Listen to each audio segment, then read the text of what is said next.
changing What did gears. We're learning that maybe if I'm having difficulty with what I am working on, that perhaps moving towards a simpler approach in a simpler perspective is the better way forward instead of trying to figure it out. Think smarter, not harder. Hello everyone, hopefully you're having a wonderful day so far. Today we are going to be doing some game dev. For those that may or may not know, this is a indie horror game that I am making about a horror 911 operator game. Today we are going to try to make some progress in the Imposter Spread, though I will tease a little bit that we did consider potentially doing a demo, and as well as a potential release date for that demo. So look forward to that. So sit back, relax, get some drinks and some snacks, and I'll see y'all in a second.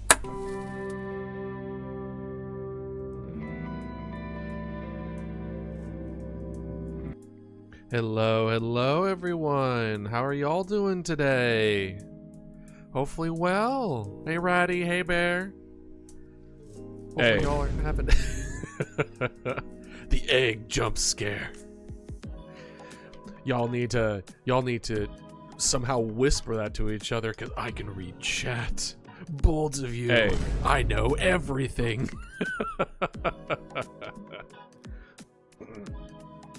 Yeah, I apologize for the last minute cancellation on Sunday, but it was my brother's birthday.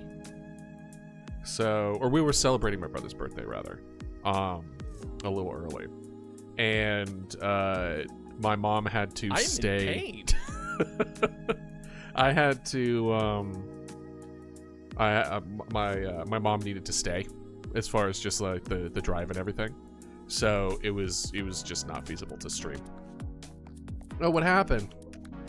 Why are you in pain, Ratty? Got you. I'm sorry. Well, hopefully you're nice and comfortable. You have your foods and or objects to help alleviate the pain. You know how it be. Be sure to eat. I don't know if you take iron supplements, but I know that's helped other friends in the past, as far as like symptoms, as far as the iron and the anemia that may arise from it. But I'm not gonna sit here and try to mansplain women issues. So anyway, I apologize for the clearing, but I had spicy chicken for lunch. I messaged y'all that I might be late today, and the because I was like, normally I try to make something fast, right? Man, you're just going through the whole list, aren't you, Ratty? Tween was the thing that we built from this too. But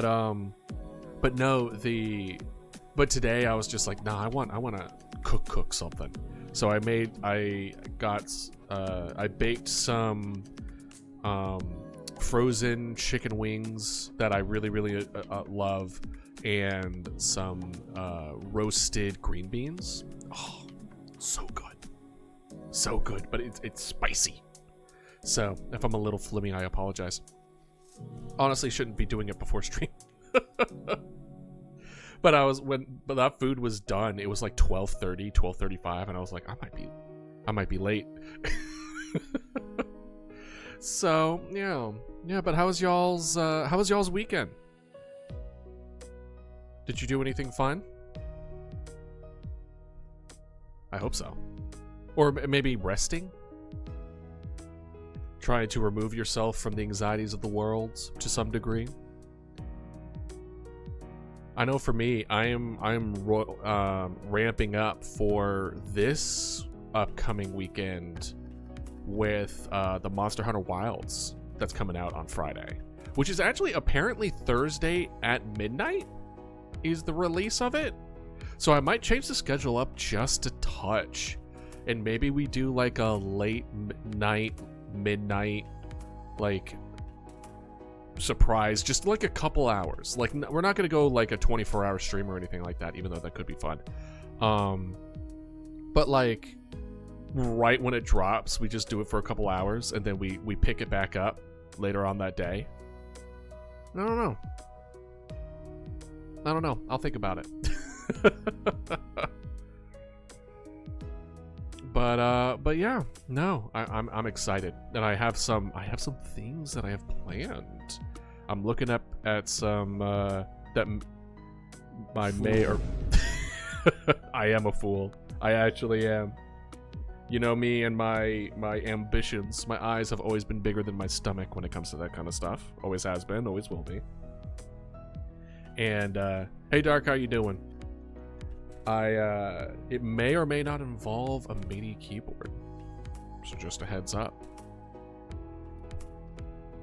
But yeah, Duck Arby.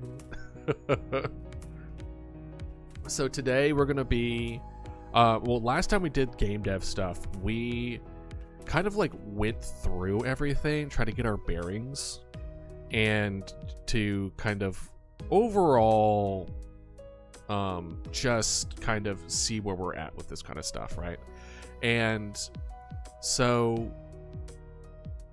we're gonna start trying to solve the problem of the spread and making it so it actually works the way we want it to work.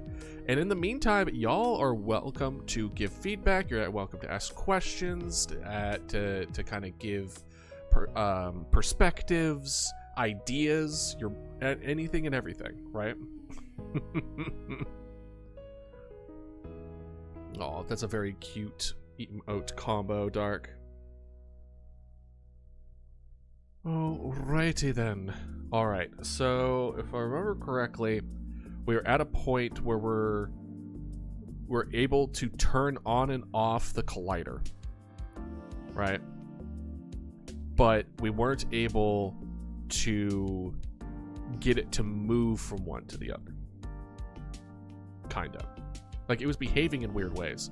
So let's see here. Alright, let's switch to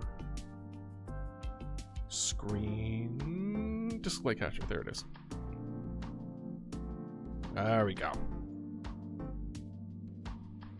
Alright, so this is what we have. So we have the original house that's going to be infected, and then it moves to this house, then it moves to this house, then it moves to this house, and then it's no longer an option. So it doesn't go back and turn itself off, but we want it to go back to turn itself off. And that's because we put the enabled false in front of this one. So if we were to put it back and did this, yeah, I know. And we did it again.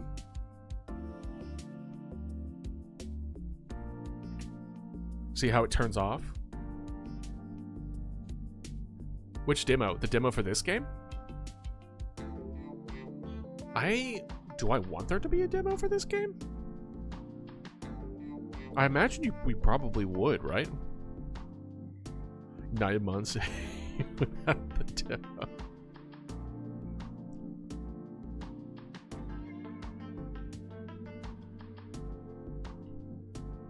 Just being able to like release the demo of this game. Okay. I'll definitely consider it, because it wasn't... I have to be extra careful with demos. Well, that is a very appealing offer. What about the idea of a demo is enticing to you, Dark? Because at least from my perspective of demos, demos work when there's a lot. Well, I mean, there will be a lot more than what's on the demo. I just don't want to make people play the demo and they're like, oh, we see everything there is to be in this game, so why would I bother buy the game, right? So I have to build it in a particular way that would allow it so that people become interested in it. Well, I guess if we made it so that the demo can see the game early and be more hyped for the final release. Honestly, this base is hell. Hold on. Let us... I'm going to add that to my notes now. We are going to... I have way too many Excel sheets open. Oh my god. All right, let's just take some of this down. We're gonna go to...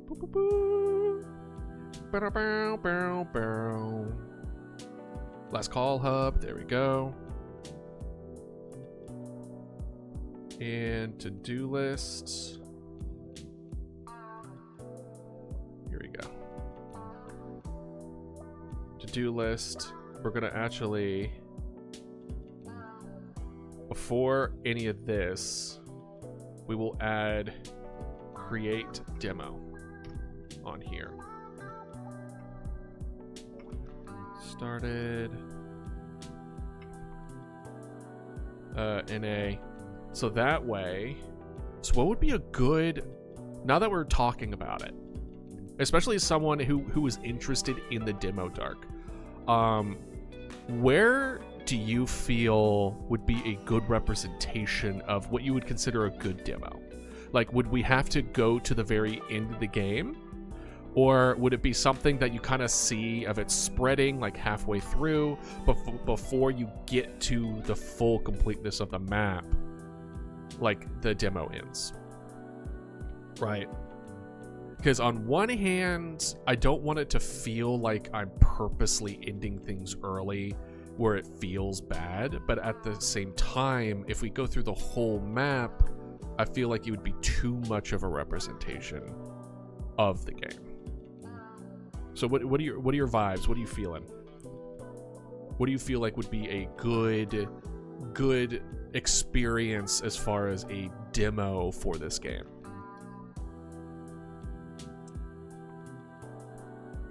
Because I'm thinking you essentially have the same quality as you would in the main game. It's just you get like the first 5 or 6 jumps or so, like the first a couple of infected houses. Maybe you would go up to like maybe 10, if that. So it would be enough so that you would see all the different house interactions. You would see how the different locations kind of taken over changes things, but you don't get to fully see what really happens overall. You know, a couple houses, the difficulty would be like 2 rather than after you win the game ends. Got you. So not incredibly difficult. Actually, you know what? Hold on.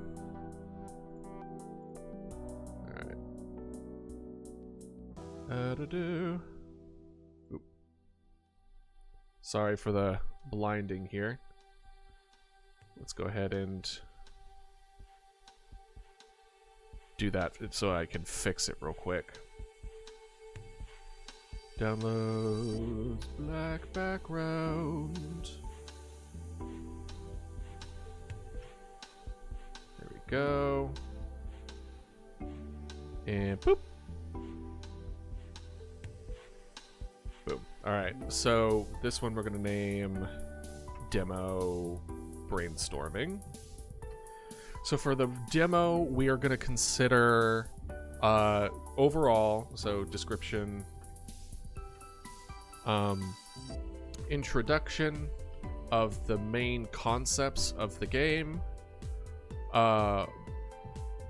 building hype and interest for those that may consider getting it,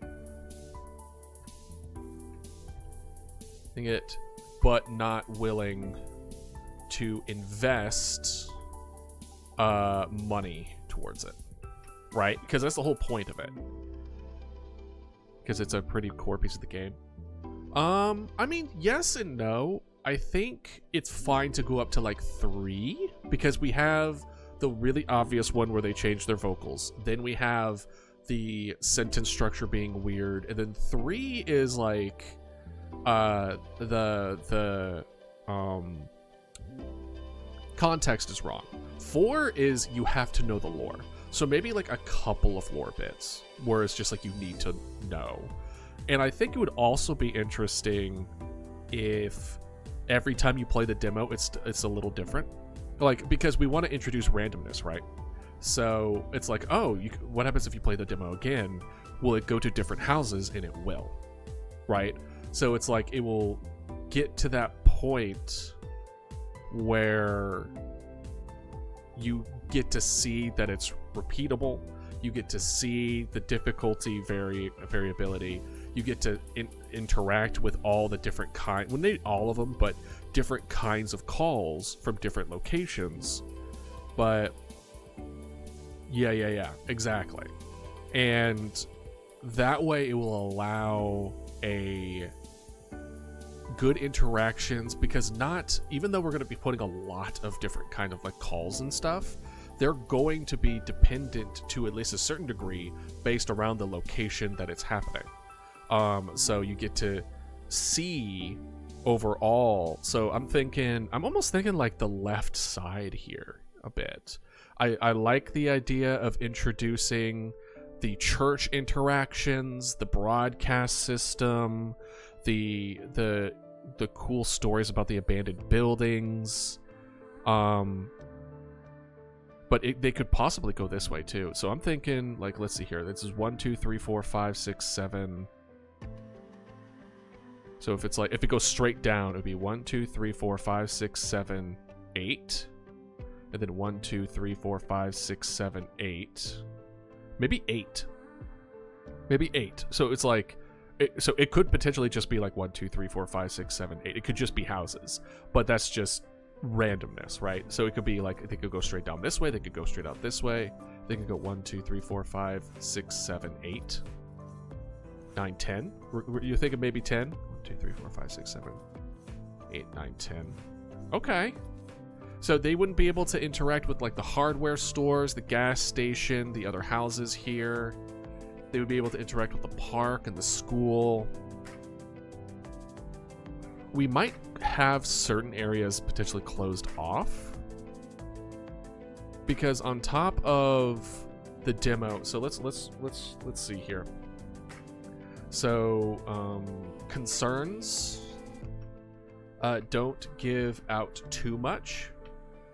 Don't make it so that the game has to be almost completely finished in order for the demo to come out,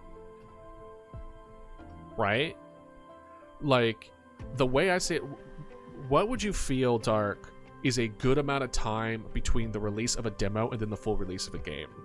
Are we talking like a year? Are we talking a couple months? Are we talking a week? Where would you feel is a good spot, in your opinion, where it's like, oh, there's a demo, it comes out when, and then you're excited for it? Because if we go too long, if we go too far, the hype dies.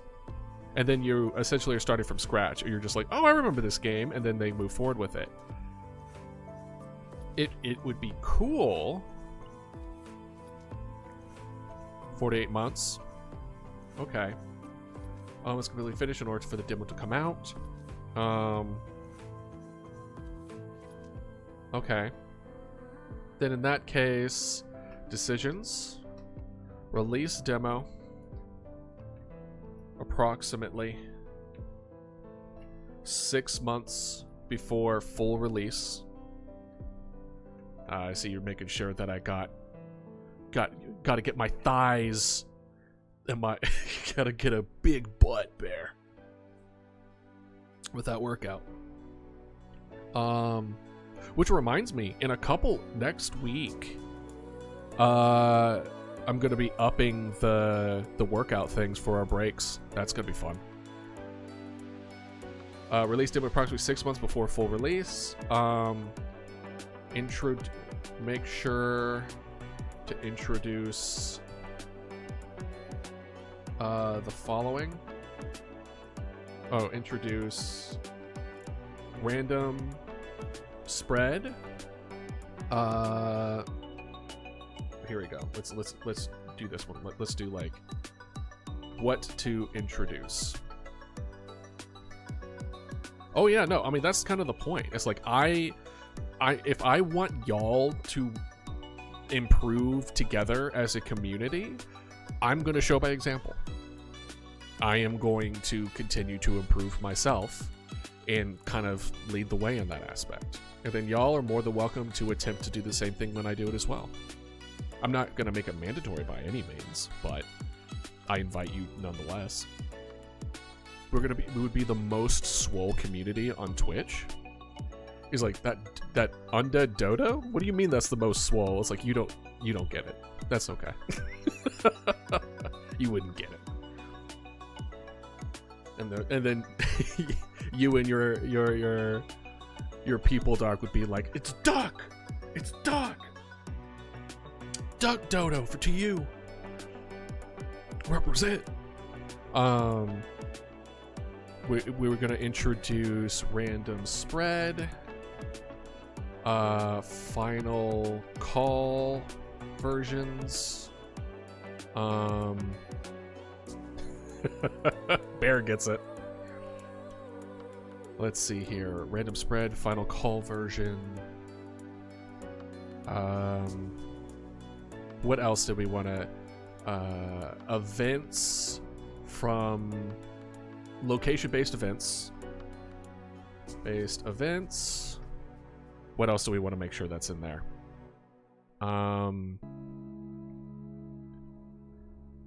It would probably be reduced resources. How would we cut it off? A duck plush?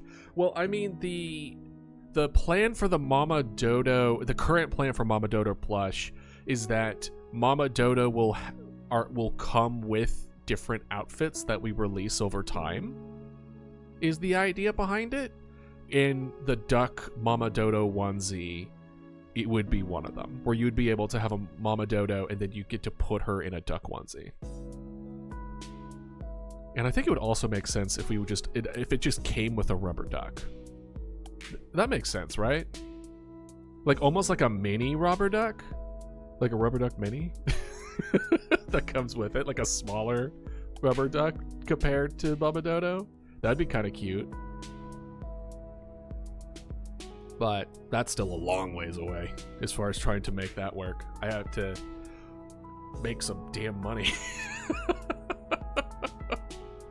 I have to get a job. So I would be able to move that forward. I imagine that would take like a good 6 to 8 months to even work on. When you find all secret plushies in the demo, you get duck plush in the full release, and that's the only way to get it. Ooh. Interesting.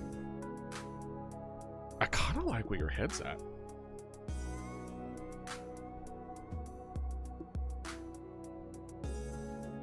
Oh, the secret ducks. Oh, not real life. Got you. Okay. Okay. Okay. Big duck plush distorts down into Duckland. And they're just like, what is this? What is this weird Easter egg? I actually remember... Hold on. I believe us talking about Easter eggs. Here we go. Mama Dodo squeaky rubber duck.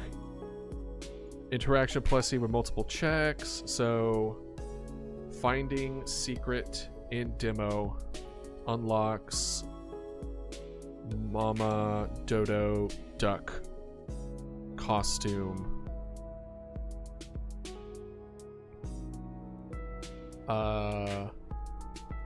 Perhaps add what was it, like Duckland? I'm gonna put question mark there for now. Okay. Maybe that's one of those things where it's like specific. Where is our man? Where is it? Demo brainstorm? Here it is. Okay. All right. So I'm thinking reduced resources, spread limited to 10. how would we end the demo? Do we want it organic? Or do we want it like, this is the end of the demo, thank you for playing, like very inorganic, ripping you out of it? What demos have y'all played where you felt at the end of the demo was a satisfying experience? Was it ones that kind of organically ended that felt a little too short, but that's kind of by design? Or is it like, want it organic? All right, so end. Let's see here. How to end the game. Organically ends. So how do we make it organically end? Because if we make the map shorter or smaller, this is so much extra work, but I like the idea. What if the demo was before the main character gets to the city and it's a smaller town? Like it's like a couple blocks or something, and all this stuff started happening, etc. And then when the demo ends, aka that's like the introduction to it all, then the main game begins. That feels like doubling my damn work, but I think that shit's cool. Make the demo it's a prelogue? Epilogue? No, prologue. The demo is like prologue. Oh, damn it. Fuck me. Sounds so damn cool. Demo be the prologue to the main game? Alright, hold on. We're gonna demo being prologue. Let's think it through, right? So the original idea was that the main character gets into an accident, undisclosed. No one really talks about it, only the fact that the main character is in a wheelchair and needs to be pushed around, and was recently released from the hospital and is returning to work. That is after a long time. That was the idea. So let's put that in like original plan. Main character is in a wheelchair from an accident that left them hospitalized and away from work for a long period of time. Was then followed by Mimic, one of the scouting Mimic. Let's just put Mimic. 6 years. 6 years is a long time. I was thinking 6 months.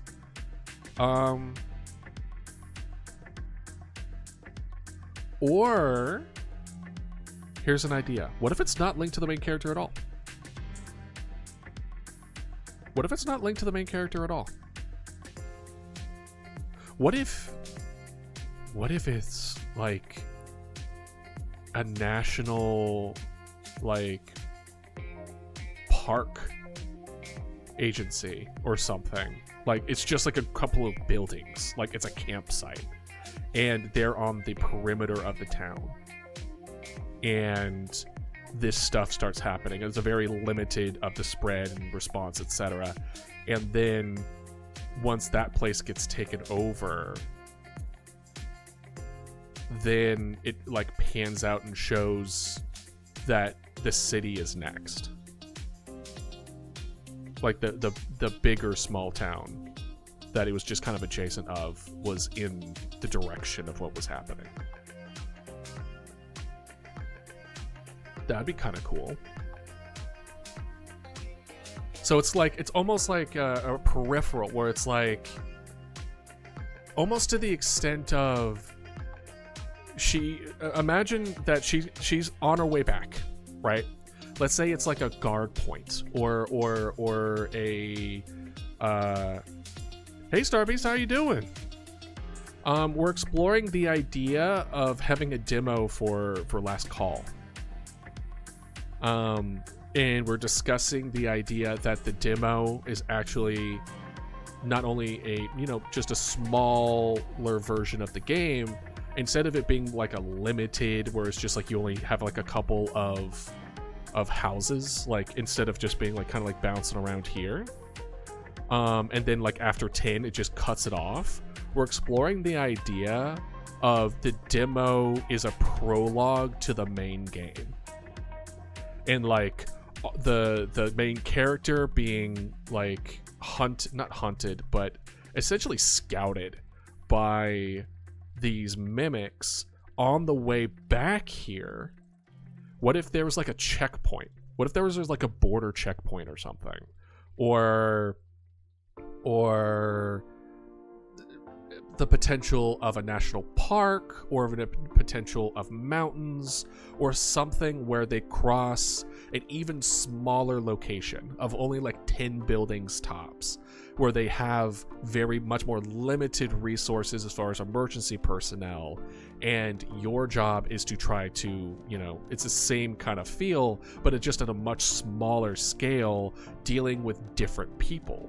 And then once you lose in this game, then it kind of pans over into this bigger town, and it's like, hey, the game's going to be about this next step of you doing the same thing, but just at a bigger scale with a lot more intricate kind of interactions, and that will be the main game. Shit, that's so cool. I really like that idea. Damn it. All right, original plan. So, current plan, keep the story of the main game the same, but have the demo be a prologue of a small town. He's probably...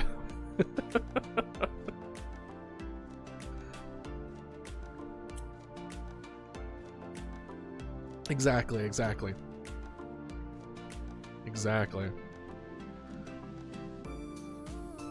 What do you mean the creator's probably on the list of people to let die? What? Oh yeah, no, the character's definitely going to die. And it's still going to play by the same rules of it's a fight, it's a battle of attrition.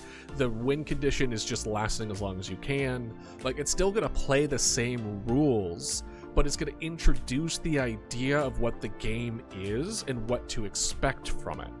You expect, and oh my god, so I mentioned this before, but I really love, in a lot of the games that I've wanted to make, a new game plus being the same game but from a different perspective. Do certain routes, like resources first and people first. Exactly. Yeah, that's and I want to make it so that y'all have those kind of special interactions, which is why we're planning for the turtle route, where people just don't send any resources anywhere, and that brings a new ending. And then you have where you try to do the best you can, and then you have character story arcs that build throughout the gameplay, and depending which one that you see at the end is the one that you keep alive. So you could even have different things where you have different people in your resources that you actually just want to make sure that they're the last ones to live, and you can manipulate it that way. And then let all the people die. Exactly, Bear. Like there's an ending to that. There's a everyone dies one. But to have the demo be a prologue of a smaller location that gets wiped out with the main character passing by. Maybe you could also do an expansion of the game even after the game is released. Exactly. The only thing that I had planned as a potential expansion is the addition of a new resource, which were which were essentially like, what's the word I'm looking for? The group of people that like the like Bigfoot, Loch Ness Monster, all the mythical beings that are believed to be real. What are the group of those called? Group of creatures, animals, people who are obsessed with them, right?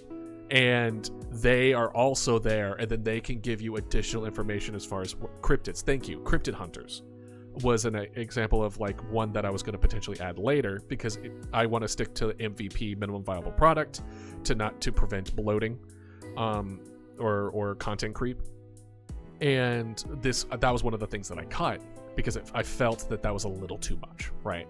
But adding cryptid hunters later to kind of give you more background as what you're dealing with, and they act in the sense of, if you save a house, you can send them there, and they can quote unquote track them, and then give you more of an idea of the direction that they went.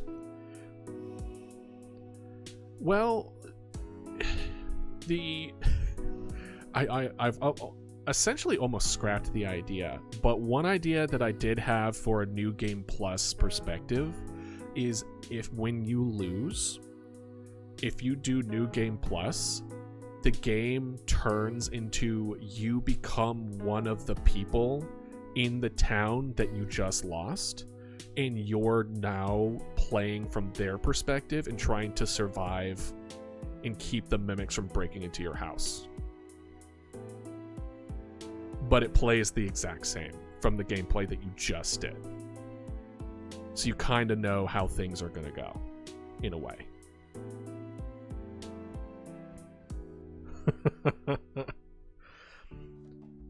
So that was an idea that I did have, but I'm not married to it quite yet.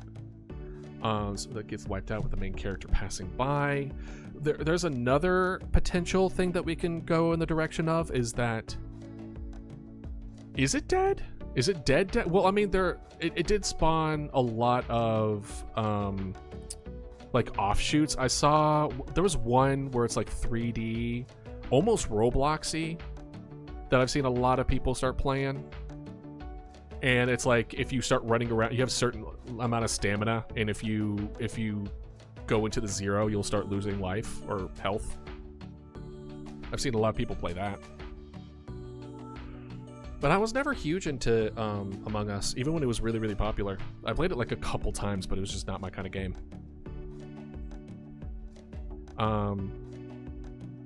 Anyway, even though this is an imposter game, essentially, in a way, it's not a social imposter game. One direction that we could potentially take this is the perspective of the town that she left being in the hospital for. Because she was driven in from the hospital, but not the hospital of that town. She was brought in from outside of town. So we could go in the direction that the prologue is this person leaving, and then, hold on, what if it's from the hospital? What if it's just one hospital in a really rural part of town? They only have like a few cops, an ambulance. They don't even have a fire truck. Or they have a single fire truck or something. And then you need to bring people to your location, and you need to make sure that the people that you bring in aren't imposters or mimics. That might be too different from the main gameplay loop, though. Because the main gameplay loop, you're not sending them to you. Right? Maybe it is. Because then it's like, oh, you know that you've released the person. The person is gone. Right? So you're like, oh, kind of like less like a shelter, more just like a small town clinic, and there was an accident and you just sent this person on their way. They got picked up by their family and they're going back to their small town that's close by, and then after she leaves, that's when these mimics make their move. Like the one that's scouting her goes and follows her, but everyone else is just like, okay, let's wipe this place out now. And they proceed to take over this really small location of like just like a couple houses, a hospital, and like a 24/7 grocery, like that, like very, very small, limited to what we're talking about, like 10, right? 10 locations tops. And where then you almost like the hospital is also a good place where people would call when things go wrong, right? Because if your town isn't big enough to have a 911 operator's like location, wouldn't it make sense that a hospital would be like a close second? In that you would call the hospital. If things are going wrong and you need to be picked up, or when things are going problematic, like getting really bad, you would probably just merge the hospital to like, the hospital's also the police center in a way. You have like a little bit of detaining, a little bit of a hospital, and then it's just like an emergency center kind of. And I guess kind of like a shelter in that way, Star Beast. Maybe it could also act as like an emergency shelter. I don't think it'd go to the extent of like a bomb shelter, but yeah, kind of like that, where it's just like very like we have like 2 police cars, 1 ambulance, and what is considered a quote unquote fire truck, right? And I think it would be interesting then. It's like, okay, you get introduced, like a bomb shelter could be protected against mimics. Yes, but then if that's the case, we kind of don't want a bomb shelter, because if there's a bomb shelter, then they would live. We don't want to create an environment in which they kind of have a chance, which is kind of fucked to say, but it's pretty true. And like, I don't think a lot of small towns just have a bomb shelter just available. That feels more adjacent to like big cities. I still want this to have a Appalachian Mountain feel to it, where it's like these things from these that may or may not have lived in caves in the dark forests that you vaguely hear whispers in the darkness. That kind of vibe is what I'm kind of leaning towards. So, though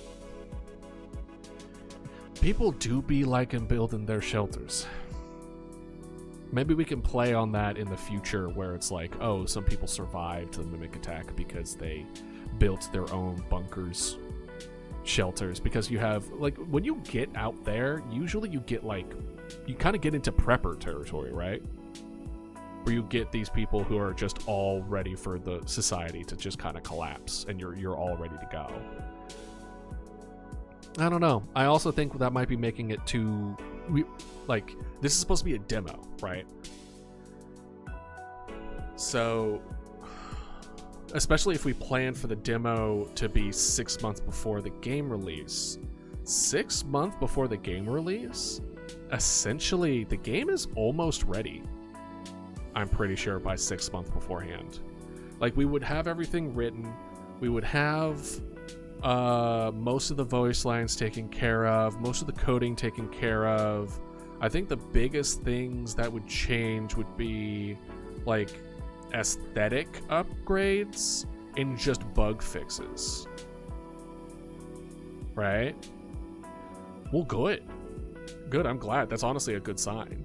And I still need to make like a Steam page and add wish lists and all that other kind of stuff. So I'm honestly excited making it. It feels like it's gonna be such a cool game. Can you believe that the original schedule for this was 3 months? I thought I was gonna finish this game in 3 months. Oh, you sweet, sweet summer child. You, even with the very, very small, like, I was like, I made this reasonable. I think it would have taken someone who knew what they were doing 3 months. But as someone who doesn't know what they're doing, I was like, we'll add like an extra month to it. That'll cover it. No. I think I was thinking of addition instead of multiplication. Okay. So keep the story of the main game, but have the demo, the prologues, smaller location gets wiped out by the main character passing by. Need a Toto army. I know, right? Okay. Then so the idea is have it be located in the small. Is there like a place that is smaller than a small town? Maybe like an outpost? Is that like a thing? This is a small emergency. Have it located in a small emergency response location with limited resources and location. This is where the main character was treated, and as soon as they were sent away, was attacked by the mimics in the beginning of the demo. Not quite like a town square, because a town square gives the impression that there is there's more town around it, right? So I almost want to be like, hold on. Let me pull up like a new thing. All right. So let's like a small emergency outpost. It's like cabin. Oh, this is like a bug out shelter. Not quite like that. But is there like a, let's see here, is there locations that don't have a lot of buildings but provide health services?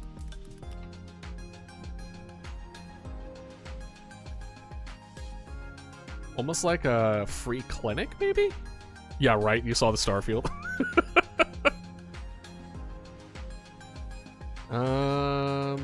Provide emergency services. Let's keep it away from health. Usually the community building property officials will provide a public safety of some sort of 911 code or skeleton key. Hold on, let's see this. Do first responders like medics and firemen get access to all gated communities in case of emergency? Oh, this is just gated communities. That's the opposite, kind of. Granted, our location does have a quote-unquote gated community, but let's see this one. Such as placing 2 fire get into medium or large apartment complexes. Not quite.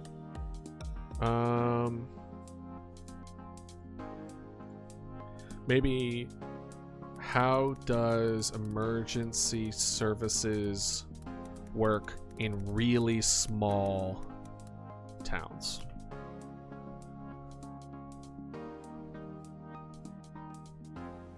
Ooh. Okay. Okay. All right. They are volunteered. So in this case, the small emergency location isn't really a location. It's probably someone's house. A small town with a basement they use for a sheriff's office. Yeah, that's kind of what I'm thinking. What if it's not a service location? What if it's just somebody's house? What if it's just a like 10 little houses where you have volunteer, like the main one that you're at is like a doctor or an ex-doctor or a retired doctor who is out in the middle of town getting away from everybody, but they've, due to the accident, were taking care of the main character. And then all this goes down, and then you have volunteer policemen, volunteer fire. Maybe like you would have it where the it's not government ran, but people ran. It's of the people. So you have houses that are police areas, and fire trucks like you would be houses. It wouldn't be like a location. Interesting. And I like the idea of like a sheriff's office in the basement too. And honestly, they do not have enough emergency to cover large metro areas. Once a job is called emergency, it is triaged based on how severe it's believed to be, and closest available crew to dispatch accordingly. In rural, closest to crews are likely around high traffic areas. So if I was in a rural town of 800 and accidentally stabbed myself at 3 a.m. and was bleeding out and need an ambulance, there's not enough paramedics. It would be based on how close the nearest ambulance was, and if they already have a patient or not. It also has a pizza sub place upstairs in the basement as well. That's really funny. Hey, where's the sheriff? Oh, he's downstairs. He's down below the pizza place. Don't worry about it. That's really funny. Midwest often use their services of their county or larger city. So I know this is the case, right? We tackled that idea before with our bigger, smaller town of our main game, right? Usually volunteer firefighters and EMS workers who respond to emergencies. The towns are usually centered around these fire halls. The towns are usually centered around these fire halls, and throughout the year they hold various fundraisers to raise money so they can continue operating. I live in a town of 300, but 30 minutes to an hour away are larger towns with more facilities. This is kind of what we're talking about here. This is exactly what we're talking about. We're talking about like a place of like hundreds of people, tops. I often see life flight helicopters flying over, taking someone from their accident to the sticks for more populated areas and hospitals. The car, multiple people injured at 3 a.m. You need to rescue the town. What do you do? Okay. So it's kind of like centered around the fire halls. So this means that essentially we have, hold on, let's see here.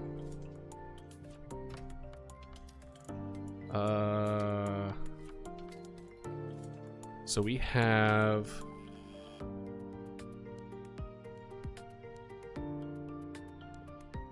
like a fire hall.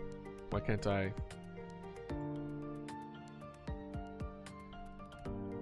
Like a fire hall. I'm drawing with my mouse, apologize. So this is the fire hall where everything is centered. The emergency and the police and that is here. Or maybe not. Maybe this is just the center is the fire hall, and then we can have like fire/hospital. Right? Because I believe that we have right here, everything's just kind of near each other. And then we can have like 9 other kind of like locations around this location. And it's like spreading around. And then finally it hits the main one. And then you get taken over, and that's the end of the demo. We would need to design a new map so that it would make sense, but I kind of like where it's headed, though. The idea of this small town of like 10 houses. We'll say this house is police. Or you would have like this one be like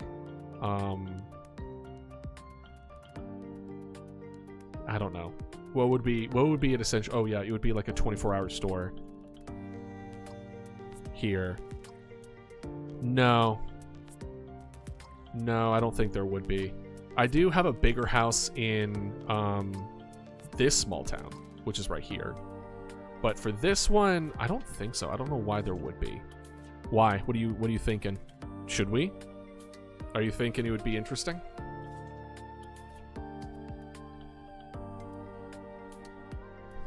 maybe we give the impression that there's a lot of rich people building their houses randomly in the mountains, like off in the distance, and they're complaining about it. And that kind of gives the hint of part of the reason these things are attacking is because we're treading on their territory. We could potentially do that. That would be kind of like a little interesting lore tidbit. Also give a little bit more reality to it. Let's see.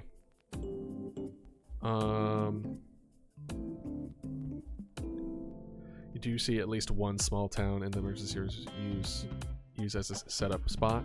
Mm-hmm. Well, I mean, if that's the case, then what we could do is that this location is the mansion. We could have this big, like, house. Basically, it was the quote-unquote firehouse, but it could be like a mansion, I guess, or like just a big facility that is going to be the center of the fire and hospital.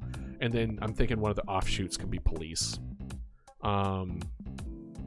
Because I imagine they'll probably need their own infrastructure. But fire and hospital, I can at least see a little bit of a mixing as far as needs that need to be met in the same location.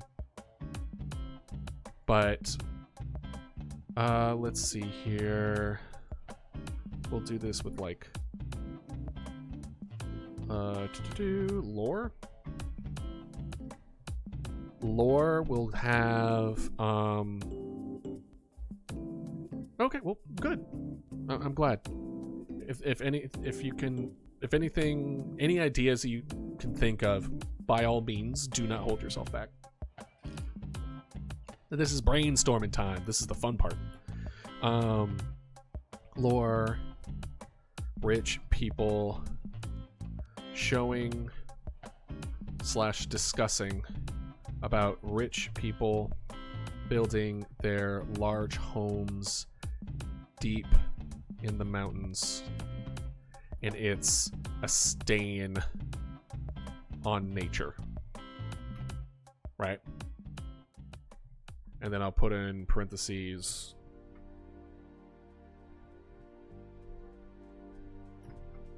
gives impression that this attack may be caused by humans treading on their territory. Like they're getting territorial. Alright. Quick 3-minute ad break. I'm gonna get some more water. Looks like we're gonna do more workout as well, and we'll get right back to it. Alright, welcome back. Alright, so we discussed as far as rich people use large homes, located in a small response location with limited resources. Spread limited to 10. Main character was treated here, and as soon as they went away, it was attacked by mimics. Was there anything else that would be interesting to kind of add to this demo? We're introducing random spread, final call versions. It was like, oh, calls coming in. Location-based events. Difficulty up to 4, but very few 4. Should we go to difficulty up to 4? As a reminder, difficulty 4 is that you need actual knowledge of the people that live there in order to actually get it. Oh, how long do we want the demo to last? How long do we want the demo to be? 30 minutes? Ish? That's my idea of it. 30 minutes. 30-minute playtime. Because we don't want too much of a time investment. Plus, with random spread, that would make it so that it's very replayable. I prefer replayable in short to long and linear. Exactly. Let's see here. Located in a small town. ends with everyone dying, then map showing that the main game map is close by. Yeah, it's close by, with the intention of hinting that's where they are going to.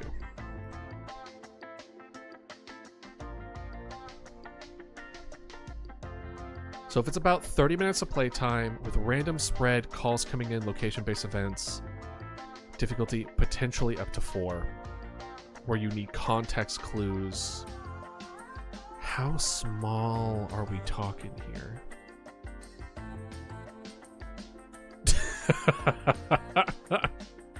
That would be kind of funny. Like, you get the impression of like, oh, these things must be terrifying, and then you see like eyes in the darkness, and you turn on your light, and it's a bunch of like kiwi bird looking dodos, and it's just like, what? And then that's when they like mimic what and then kill you. That would be funny. There is we've mentioned a few times as far as Easter eggs and stuff. It could be funny of like almost like an April Fool's. Well, maybe we could do like an April's Fool update where it's like, you finally get to see what these things look like. Y'all have been fighting of what these things look like because we're designing this game so that there is no real visual description of what these things actually look like. And so that people can come up with their own ideas of what they do. And then it's like, oh, April Fools, we're totally going to show it off now. And the update shows what these things look like, and there are a bunch of dodo, kiwi bird looking guys that are killing everybody. That would be pretty funny, not gonna lie. Or maybe it would be like what do we call it? You know those horror YouTube videos? We can like send out like a lore video akin to FNAF or Poppy Playtime. And it's just like, it shows a horror film based in this world, and they get a recording of it, and it's that. But it's released on April 1st. That could be funny. But yeah, no. Spread limited to 10, reduced resources. Reduced resources. I'm thinking like 2 police, 1 ambulance, 1 fire truck. That's kind of what I'm thinking. Okay, so we're kind of moving forward with the prologue being main game. Organically ends. I think that's understandable. Difficulty up to 4. I'm not 100% sure on. Main character in the wheelchair, that's fine. Excuse me. But the Dodo has been prologue of a small location. Just Dodo. Demo is prologue of the small location, gets wiped out. So almost kind of like the way that I imagine this is almost akin to like here are the mountains, right? And then like an accident happens here, and then on the way they get brought to like this small little town here, and then they get brought up to like the bigger town that we have here. But it's like big in like quotations, right? These look like cookies now. Demo Dodo. Dim Dodo. My name's Dim Dodo. I'm the Dim Dodo. And then of course, like, this is nearby like a big city or something, right? Like the big city's over there. But this is what I kind of have in mind overall of like the progression of it, where you have these mountains and then you have like a bunch of forests. Like, so there's almost like maybe like a park it's like a mountainous park kind of national park kind of deal, and like there's like this town that are like right outside of it that's just kind of used as a almost like an emergency drop-off temporary location, less to do with taking care of really injured people but more to stabilize people until they're ready to be picked up to go to like flown over there or you know whatever, right? But it's like it's just a stabilization center, if anything, and it's just a couple of houses nearby this forest. And then when they go, that's when these kind of like came from the woods and then followed suit accordingly. And then that's how the game kind of like gives a little bit more context as far as what are these things, what are they from, how are they doing what they're doing. But you know, it would be cool. What if we did it so that Easter eggs, watch your eyes, sorry. What if the Easter eggs is one of the mimics that does so poorly is from a voice from the demo? Right? What if we bring that a little over? Where it's just like that, because the voices that it's not able to keep, right, is meant to be like random to an extent, right? But I want it to feel like they came from somewhere. So I think it would be interesting that the voices that are random are more or less from the demo. So then people are just like, oh my god, I remember that. It rewards people who play the demo for the game, which is a really good way of going about it.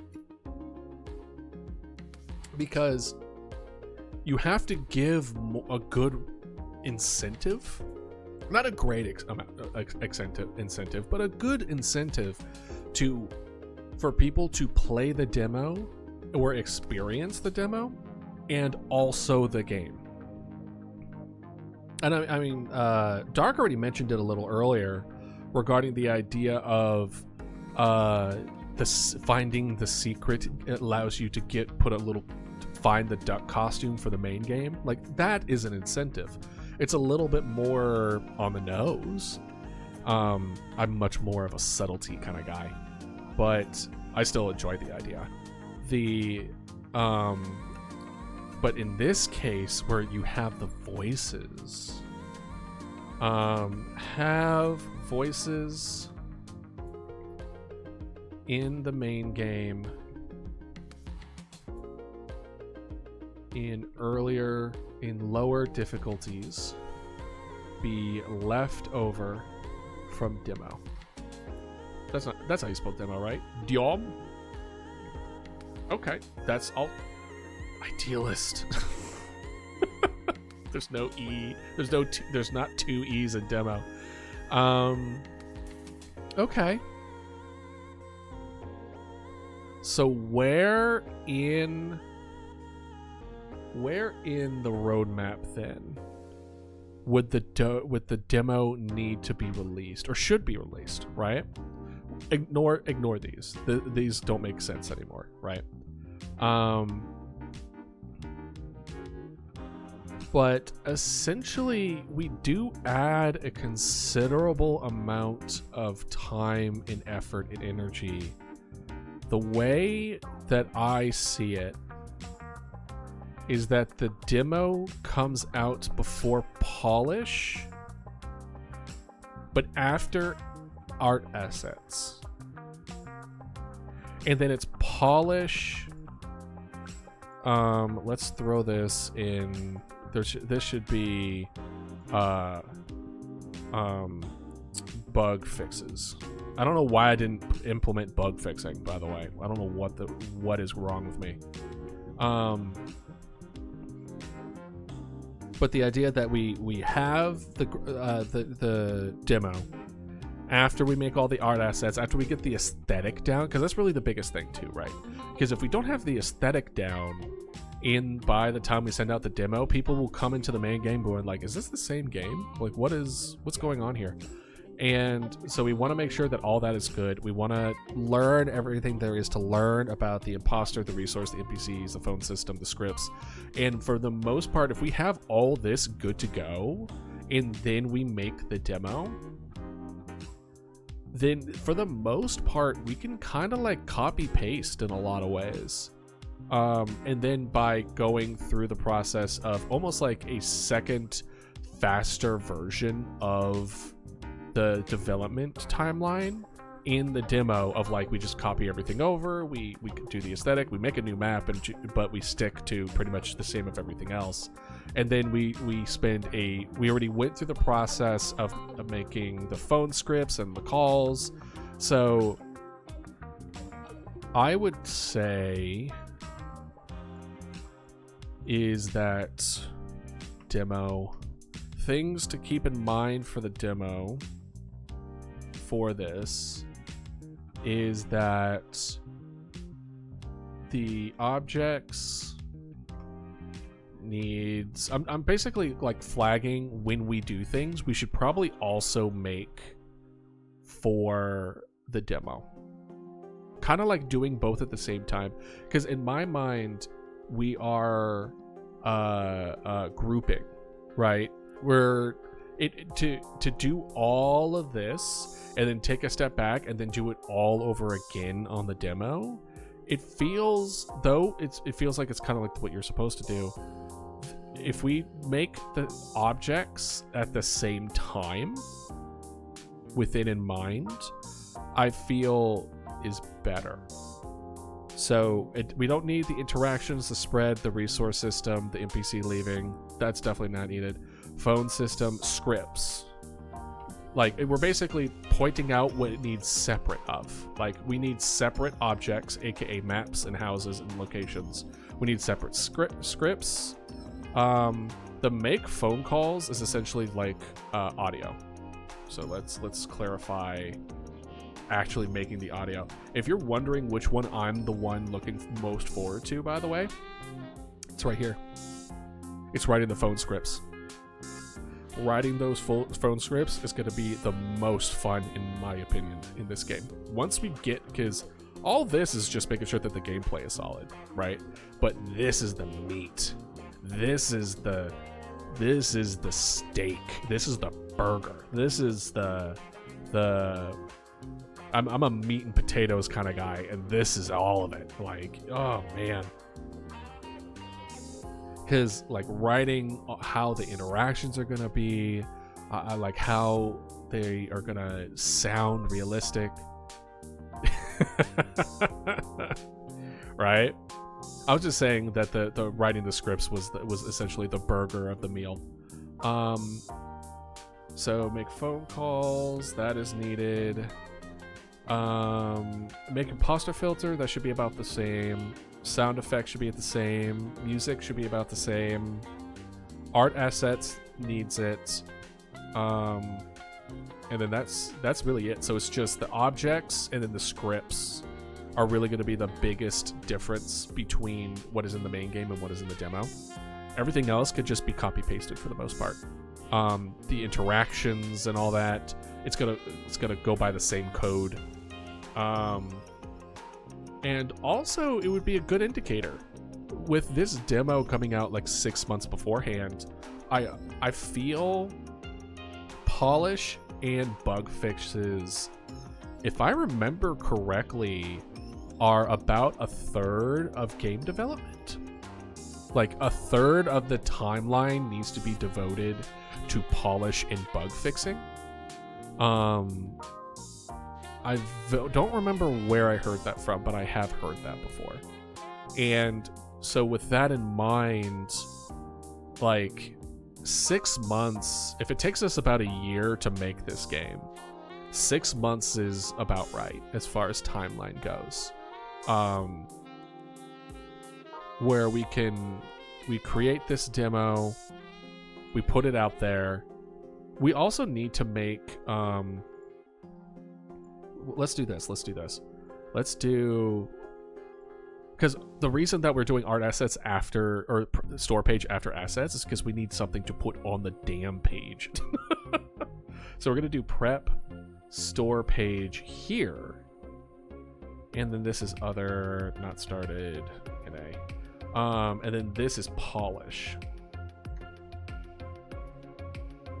Let's do polish / bug fixes. Let's do that. Boom. There we go. Prep store page, this also needs. So then once we get to the point where we've made the art assets, we have the demo pretty much good to go. So we make the store page so that the demo is good to go. We release the demo. So here's the idea with this. When do we want to have the demo out?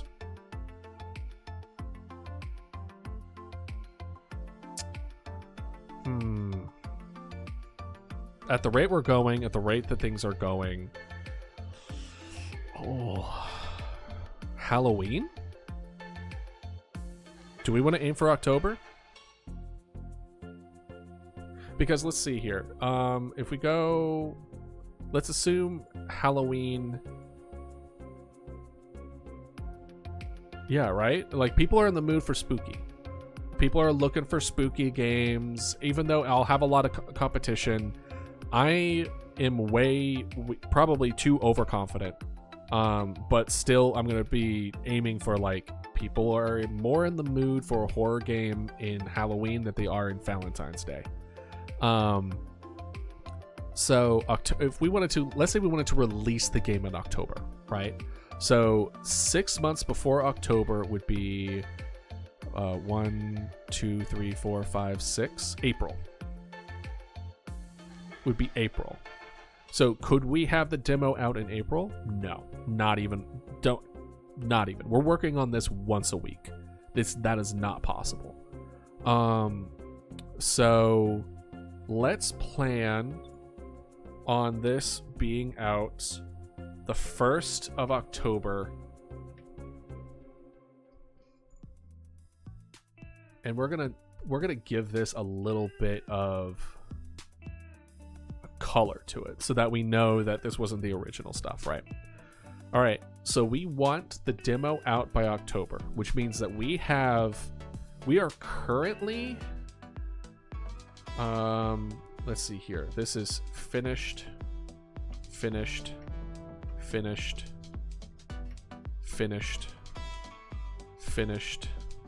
ongoing. We're currently on step 6. Go for it. Let me know. I love it when game devs hop into streams who are streaming their demo.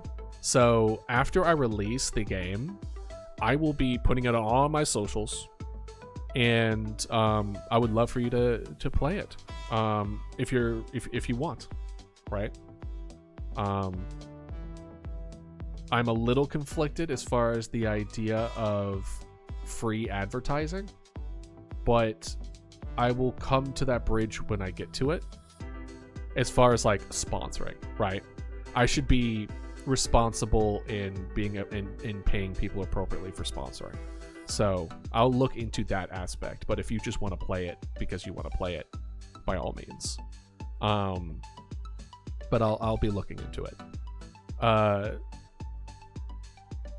Or because I like it for fun. Go for it. Well, I'm certainly not going to tell you not to play the game.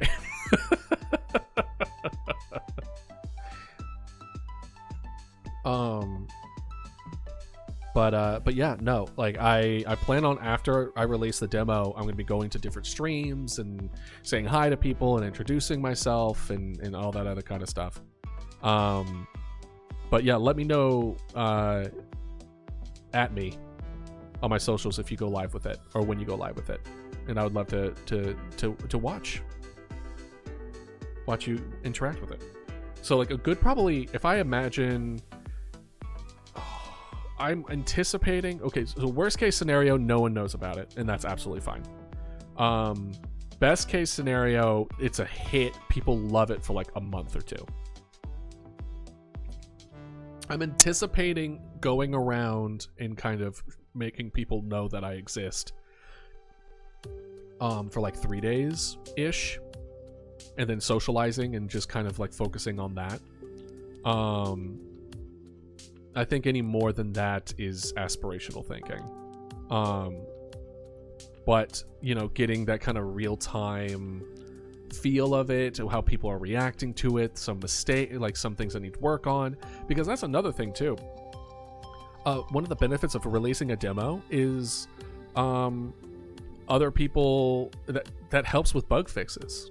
They find stuff, and anything that's in the demo for the most part will also be in the main game as far as issues that need to be fixed. Whether it be, and also it could be like pacing, right? Because a lot of this imposter spread and resource system and timing and stuff like that, accessibility options that we've implemented, like there's going to be a lot of stuff that needs a good amount of feedback that I'm not necessarily able to get at this current time, that releasing the demo would be able to provide. Where then we take this demo, as we update the demo, we will also update the main release of the game, right? So we would essentially spend, what's 6 months after October? Let's see here. So October, November, 1, 2, 3, 4, 5, 6, April. Well, duh, idealist. That's how that works, because you knew it was April. Okay, don't mind me. Let's do it. Let's try to plan for the release to be the end of March. March is a special month because March is also when we started streaming. Like, it's our streamiversary is in March.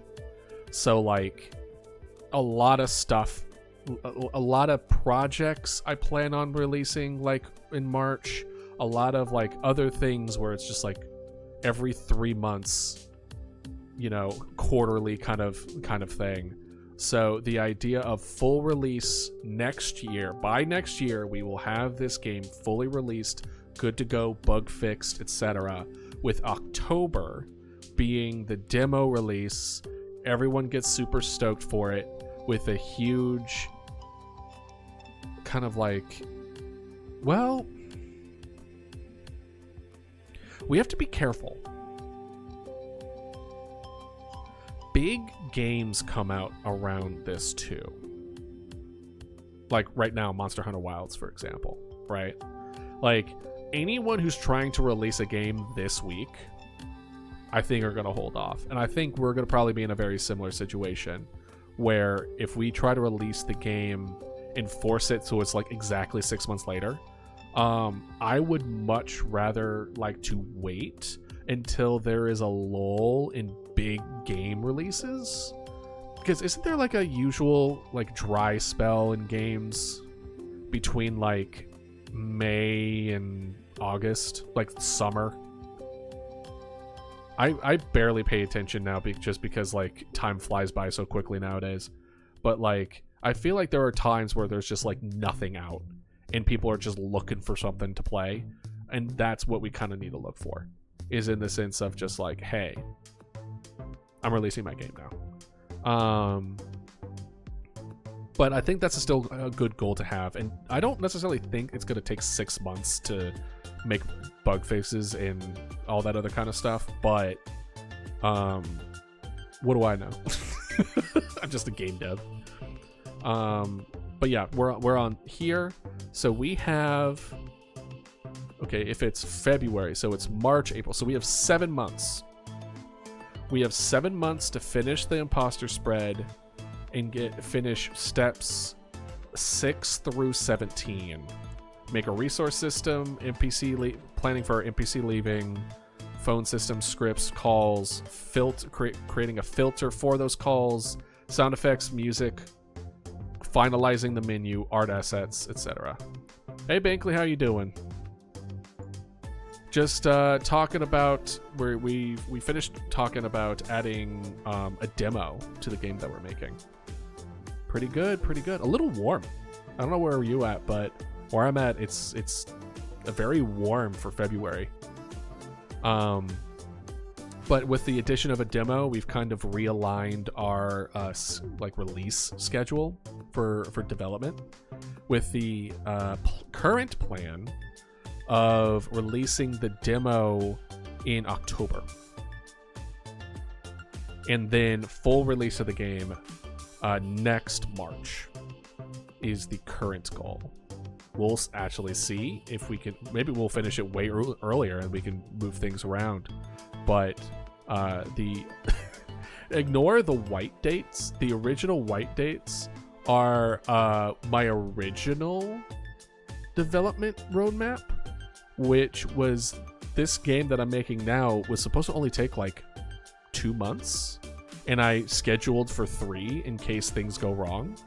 And as you can imagine, it's February the following year, and we're on step 6. So, yeah. Good, but I'm glad you're doing well, Benkley. Did you have a good weekend? What'd you end up doing? And then we have everything here, and then is there anything else that we wanted to go over with the demo before we move right back into the imposter spread? Not necessarily. I don't necessarily want to switch gears into making the demo map, because if we thought about doing this before, we would have made it at the same time, but we didn't. But I also think switching gears to make the map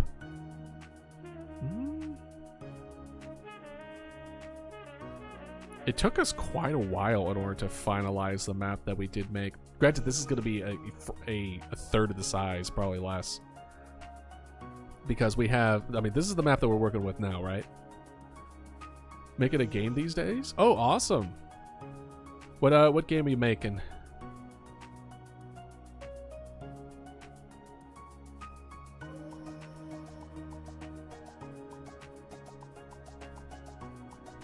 Let's see. And so this is the one that we're working with. And then, oh, right, I erased it.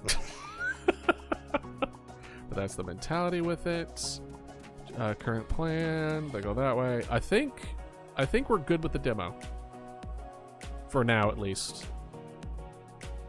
Yeah, all right. Let's move back to this.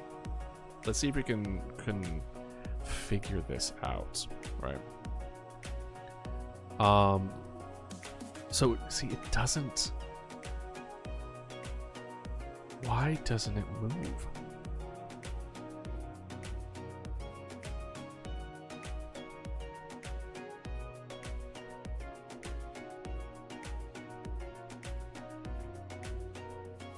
Why doesn't it move? And it not only does it not move, but it works for the first time and then it doesn't work again. So the reason that it doesn't work again is because it doesn't see itself anymore, right? So I mean, we could make the thing where it's like, oh, attacked, and then the attacked is the new one, and then we go to like attack 2 and then attack 3 and then attack 4. But I would like to avoid that if possible, because we move and then we turn off the previous one. Perfect, great, we love to see it. But we haven't moved, and now we can't move. So it's before we turn the enabled false.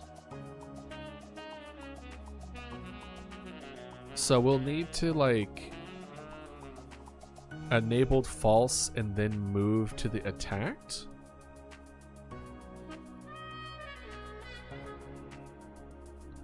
like a FNAF fan game because it looks like the cameras. I will say it is a bit inspired by that kind of interaction because I liked the idea of trading off information with control that FNAF does so damn well. You know what I mean?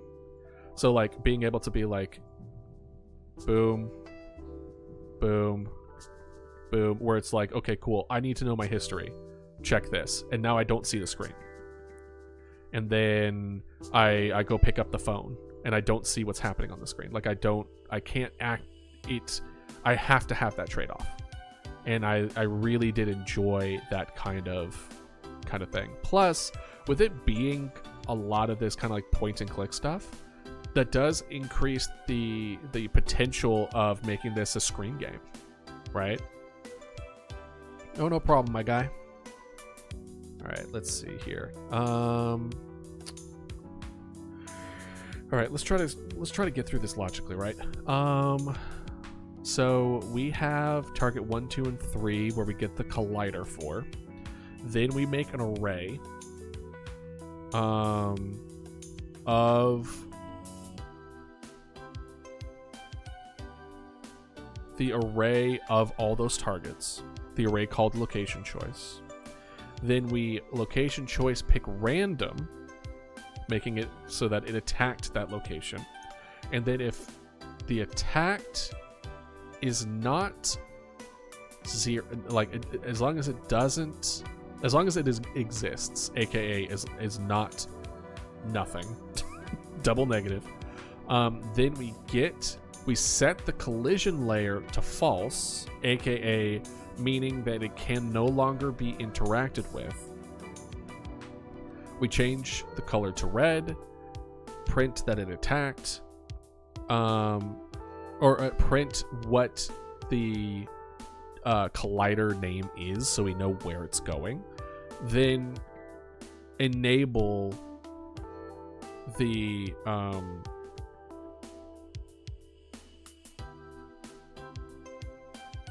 we essentially enable it.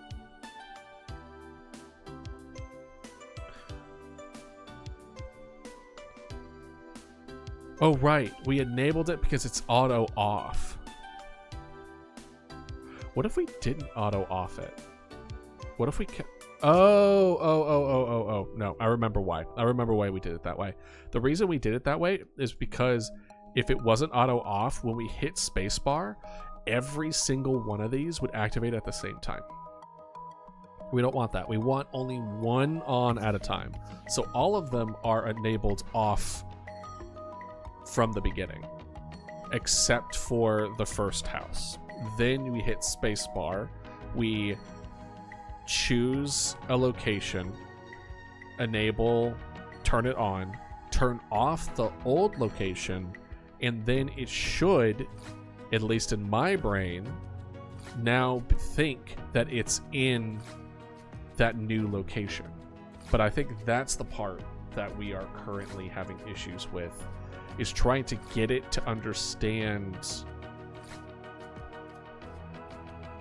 that this new spot, so attacked is what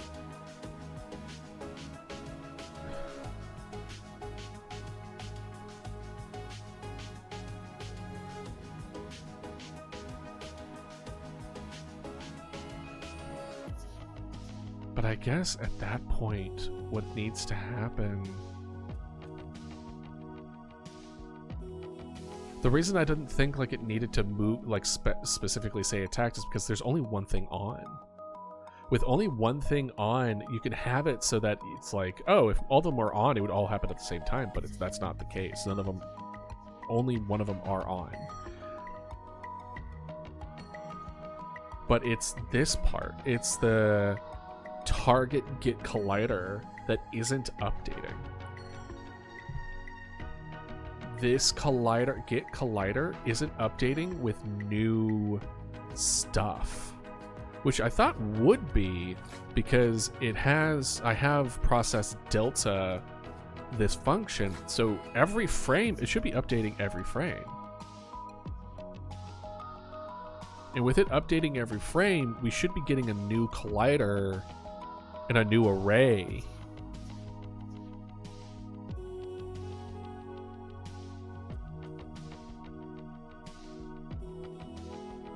Do we need to like reset it?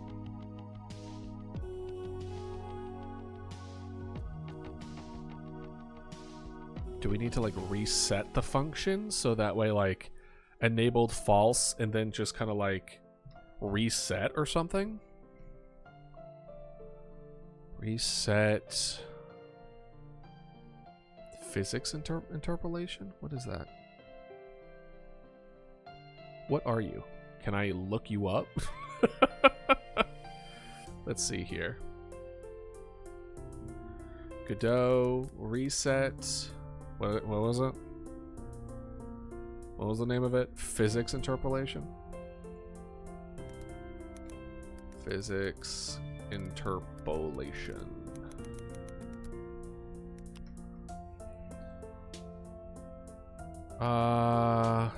Let's see. Godot resetting function.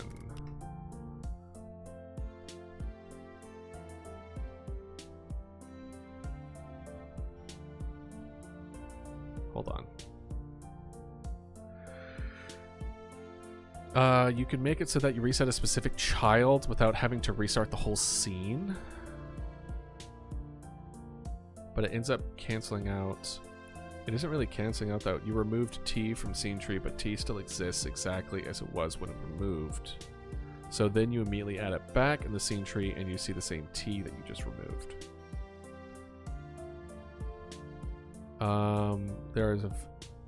There is another way to reset your scene other than one. You can add a reset function inside your child node. This function can then zero out what needs to be zeroing and reset what needs to be resetting. Simply restart the node that was created. Then I suggest you just do just queue free.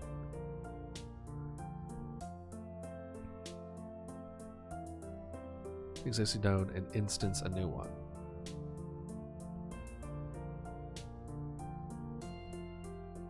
Just season to taste. Maybe queue free.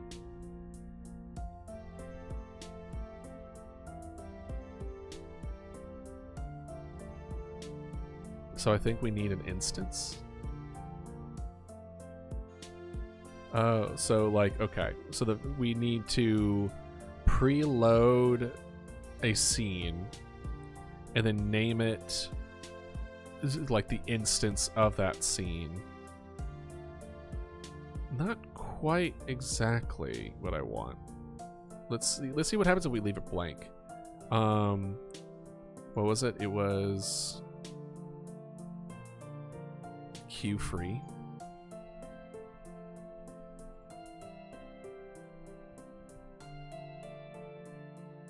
Oops, sorry. Queue free.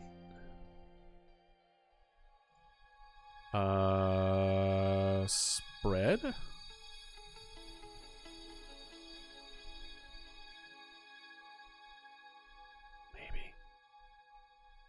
Maybe. Probably not. Let's just do this. This probably won't work, but let's give it a shot.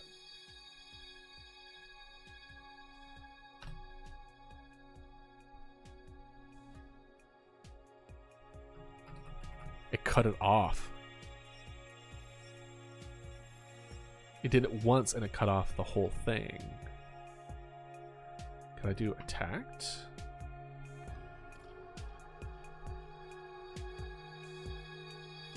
No, doesn't look like that's how that would work.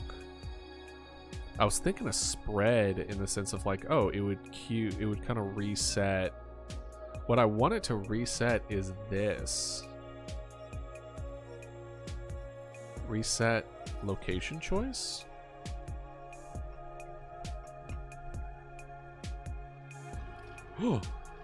Okay, hold on. Damn. But that's kind of exactly what I want. I want to reset.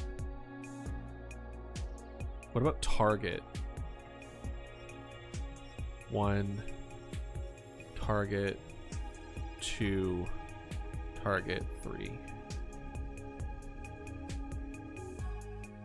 No capitals.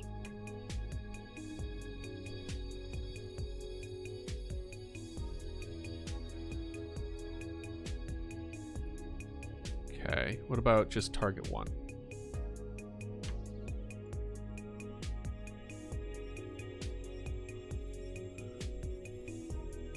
Okay, so not quite. It did kind of do it. What if we put it here? Q free.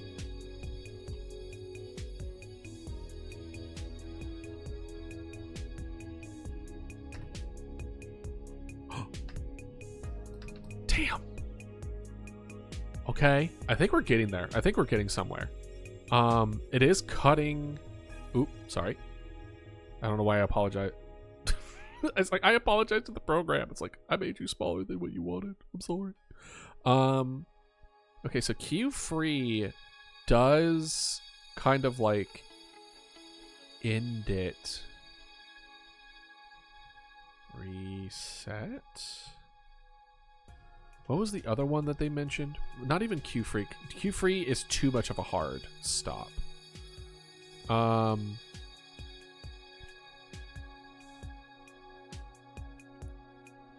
T dot reset. So what if we did? Oops, sorry. What if we did attacked? No. Location choice dot reset.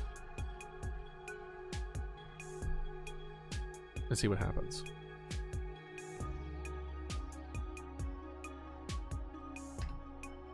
Yeah, no, it doesn't.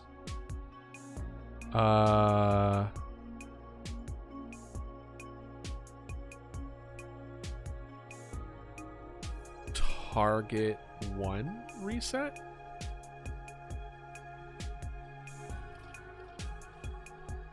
Boop, boop. 2 reset, 3 reset.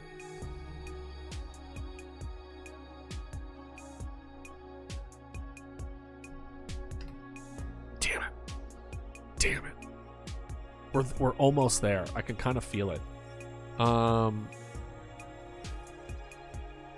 Invalid access to property or reset based on base object. What if we did attacked reset? Attack.reset? Maybe? Let's see. No. Invalid access to property or key reset to base object. Right. It's not. What about spread reset?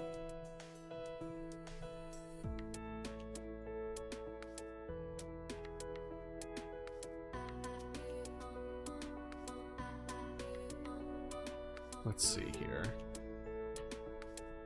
Spread dot reset. Let's see here. Bind, call, create. Let's see what options. Standard, valid, unbind. None of those are really working. Because it's a function, right? I wanted to reset a function, not necessarily a scene. But it seems that what they're trying to do here is resetting a scene. Reset a child node without restarting the whole scene. This method isn't great. My scene seems to load before the old one is unloaded, causing issues. We can use a free Q free to free the node right away. Right, freeing the node makes it so that it just stops it in its tracks forever. And I don't want to free it in the extent of stop it from working, but instead I want it to,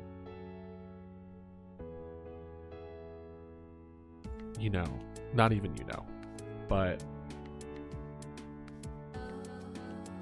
restart function. I'm trying to create a restart function on a platformer. I don't want to restart. I'm having trouble stopping and resetting a function on a state change.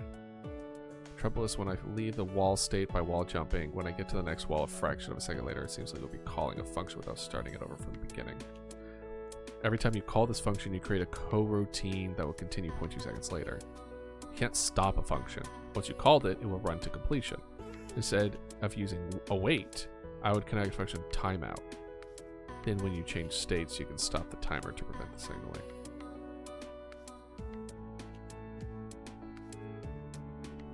Alright. No idea. No idea what they're talking about. Okay. Let's see. With what we have now.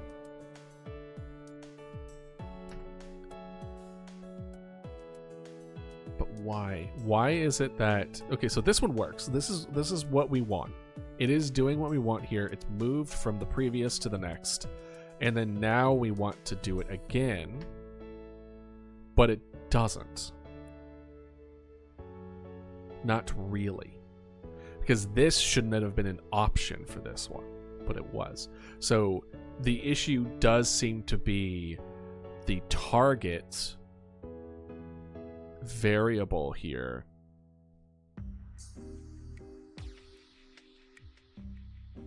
Get collider. Can I like... Let's look up what get collider does. Because maybe we're misunderstanding what get collider does.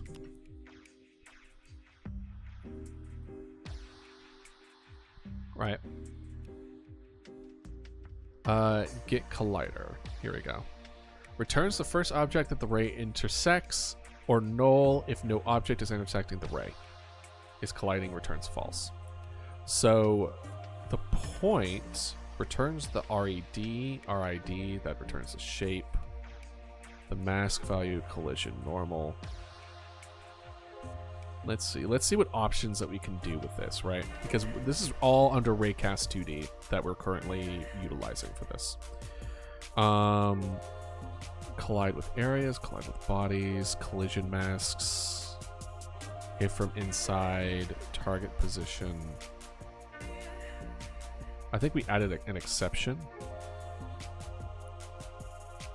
Force Raycast update. Updates collision information for the ray immediately without waiting for the next physics process call. Using this method, for example, when the ray is in the parent is in changed state. Okay, so force Raycast update. Let's try that.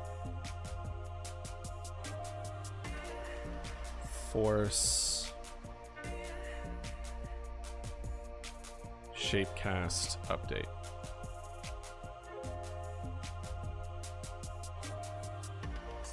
Let's see if that does it.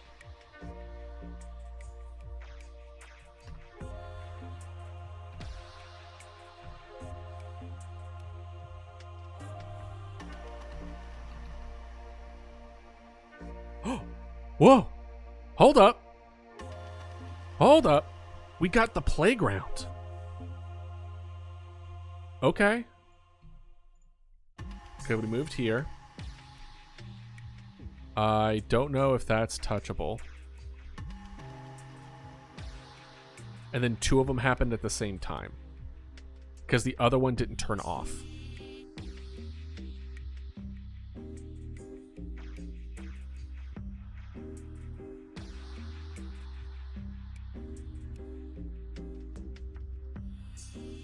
Right. Let's count them. Let's count it again. We'll see if it goes to the same one again. This goes to Old House 2. I hit it one more time. And then 7, 4, 3, and 4 were all chosen again. So we had assuming 2, then each of those chose 1, but that's not the case. It chose a lot.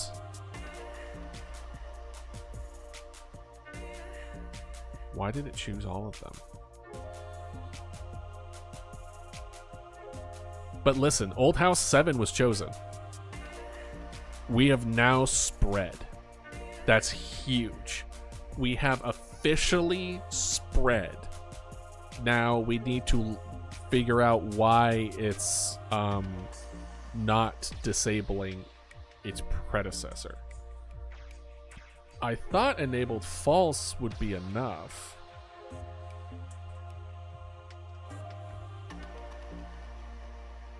Maybe enabled false needs to come after?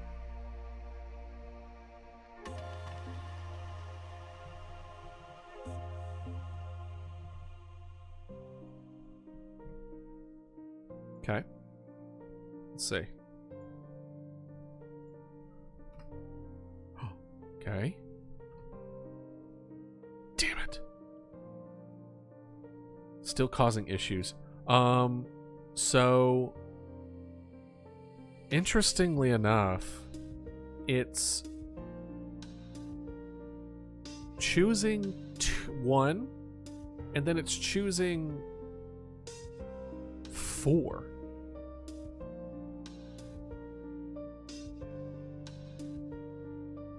It's still choosing 4.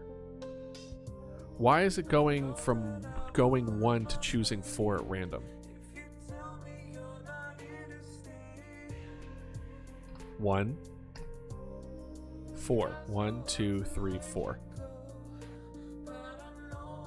That's a hell of a spread pattern. Can you imagine if we just kept it like that?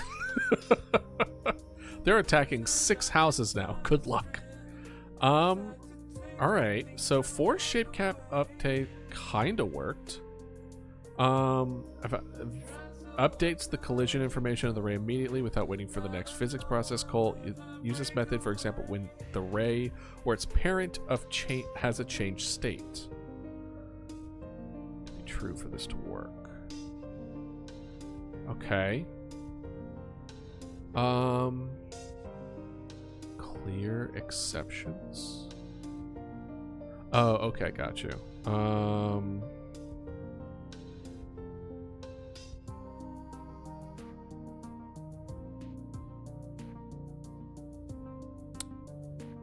Add an exception. Adds a collision exception so that the ray does not report collisions with a specified object.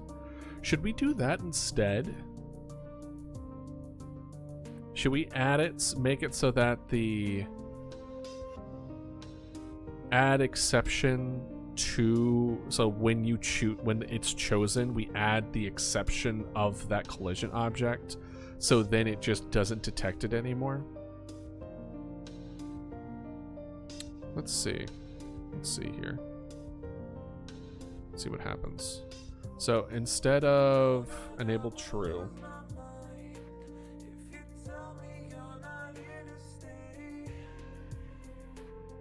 add exception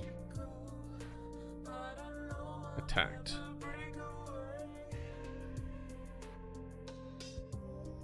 We'll bring back shapecast. Let's do one at a time, yeah.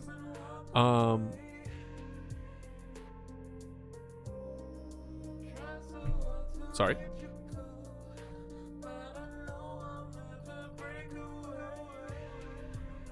Same deal. Same dealio. Let's set that one there, because the whole point is the add exception of attacked makes it so that it can't detect it anymore.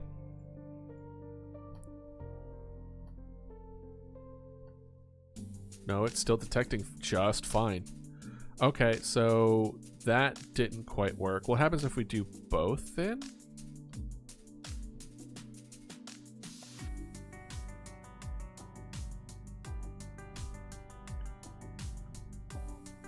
Oh no, it's still very much double dipping. Okay. I mean, this is also double dipping.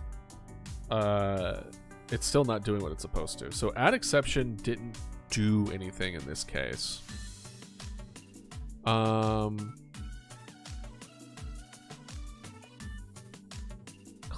object 2D. See, I was thinking of, what is RAD? RAD is unique identifier.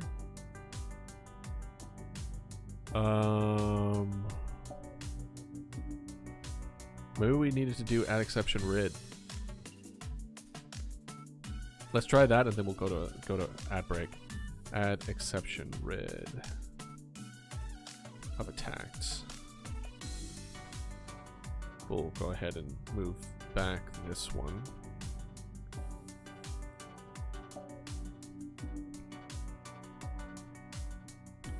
Okay.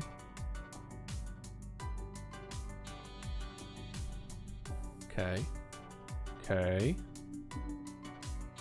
Okay, it's back to one before. Picks itself, picks itself, picks itself, picks itself, picks itself. So there it is. Okay. Alright. Looks like at least the force shape cast update is the biggest indicator moving forward. Let's see if maybe we can find an easier way besides changing the collision layer. But even though I don't think... The issue, I think, here is just the simple fact that this isn't being redone for whatever reason. Like, the collision layer, I don't think is actually changing. And we saw that it wasn't changing. Alright. Okay. I'll see y'all in a second. Alright. Welcome back. Okay, so... we know that the force shape cast update is here. What if we add it here? Let me see what this does. I have a suspicion it's not gonna do. Yeah, it's the same. Okay. Interesting.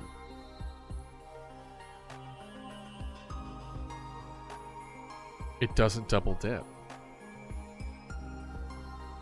Okay. And what does it happen when we have both?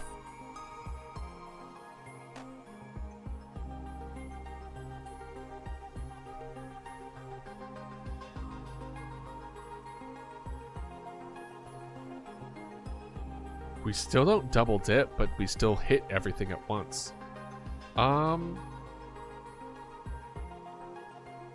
What if we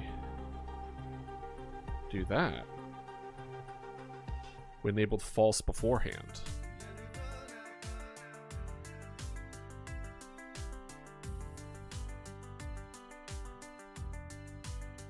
Same thing, but we're not double dipping anymore. That's honestly huge. So force shapecast update does mean that this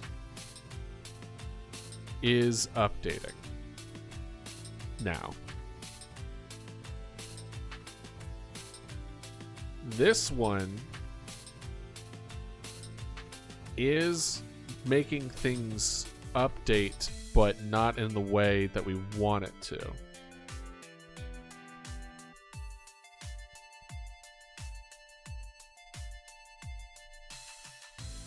Remove exception. So here we can add an exception of the RID.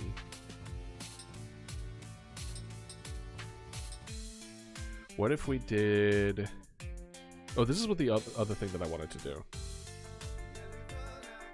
It was to add exception here, but down here.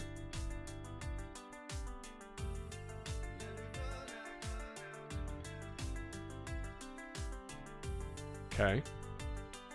Okay. Okay. No difference. Okay. But what if we did it so that it was location choice?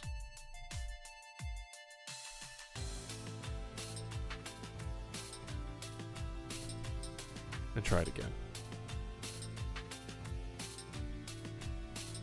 Okay.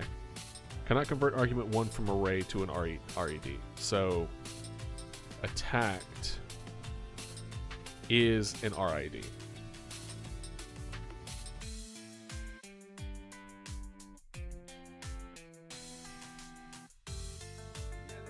Okay.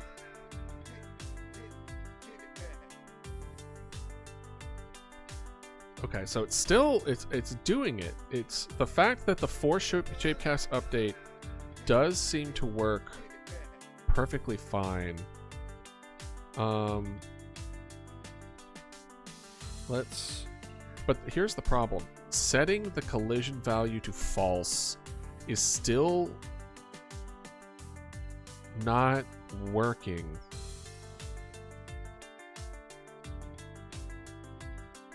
Because you see it, right? You see it in the beginning here. And even with it updating, like the other one is now grayed out, so it's set to false. This is set to true. Now that one's set to true. Now that one's set to true, right? But the other ones weren't set to false.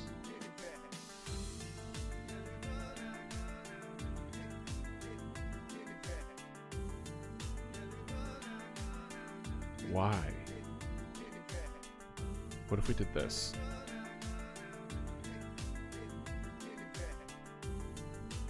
Nope, that didn't do it.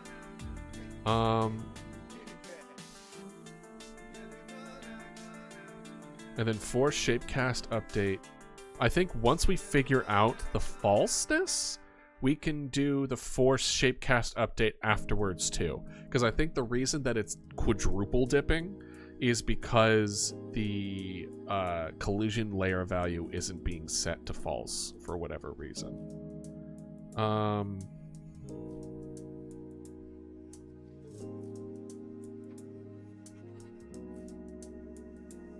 Should we be setting it?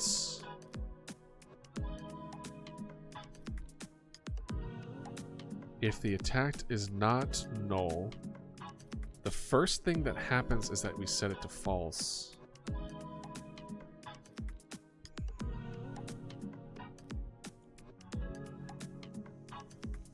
But it's not doing it. But it's still changing color, right? It's still changed color.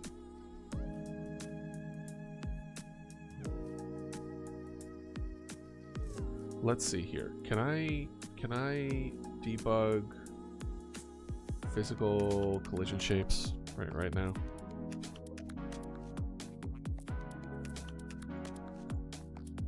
Just in case.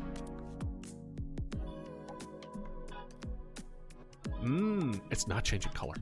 It's not changing color. Oh, it's not changing color. The change of color is just the thing. So the attacked null isn't resetting. All right, let's see here. Let's try you, because we know you do something. So let's see if it.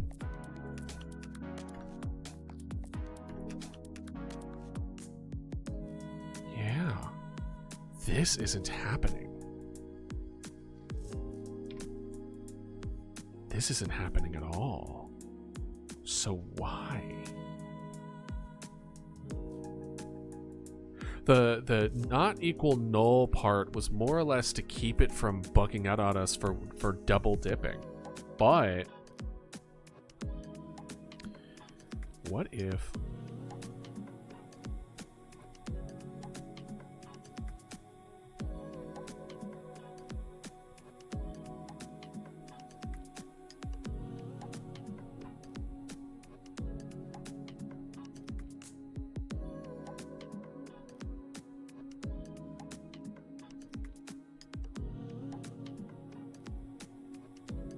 the falseness should be attacked is true.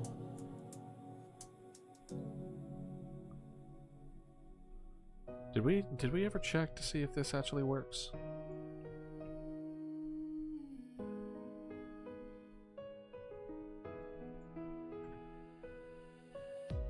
No.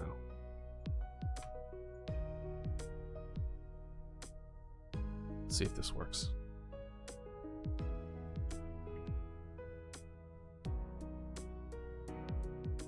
Yeah, okay. It got hit by the null instance.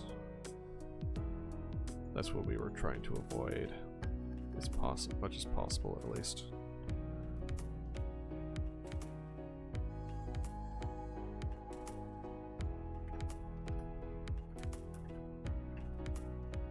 Okay, so like the force shapecast update does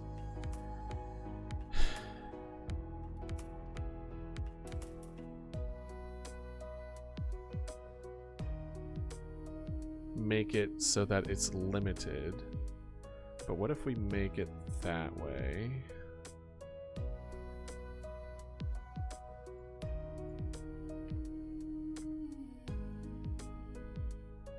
You're still double dipping.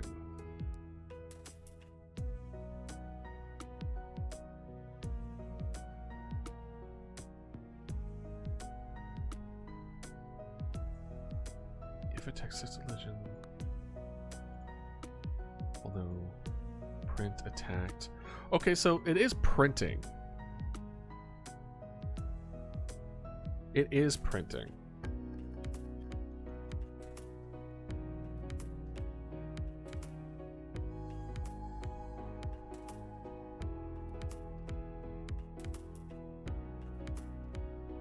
So because it's printing the attacked one here, that means it is running this, but it's not setting the layer value and it's not modulating the color. Why?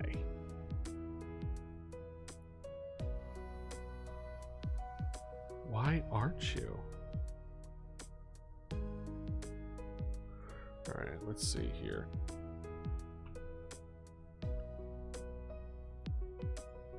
Let's kind of like go back.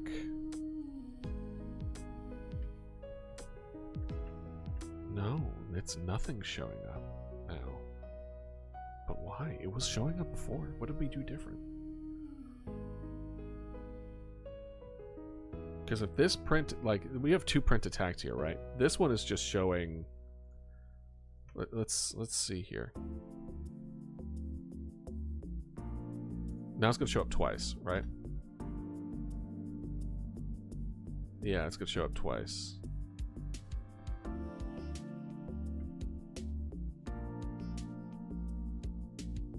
Look at that. Why is it showing object null 4 times?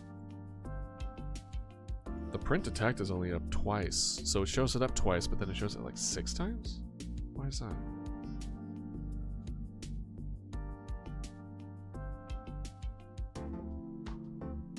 Hold on. What if I hold down the space bar?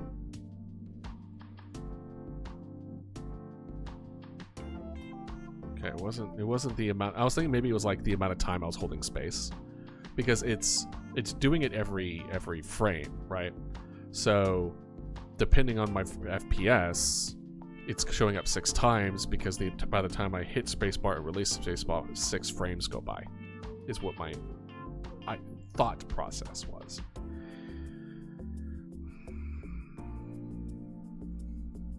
Force shapecast update. Why? It's not even.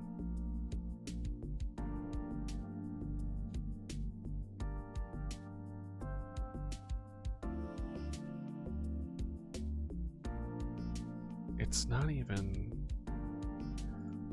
I mean, we have the collision shapes, right? For the debug.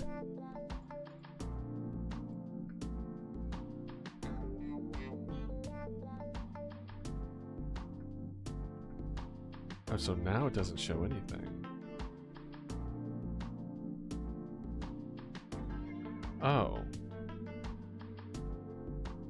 So the debug is what's showing it. Because as we can kind of see around here, it's not the red that's causing it. Okay, so it was that. It is. The modulate can only be seen with the debug on the collision shapes on there. Can you see the collision shapes? Okay. Well, that's fine, I suppose. Then force shapecast update here means that there is no double dipping.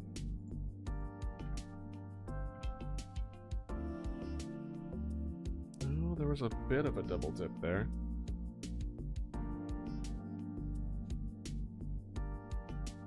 But there's still a problem in collision values being false. Why? Or maybe...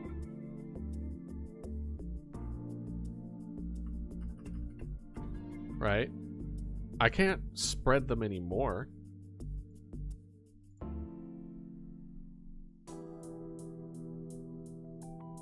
Right? I can't... I think what it is... Let's put that there. Maybe I'm misunderstanding. No, that's still...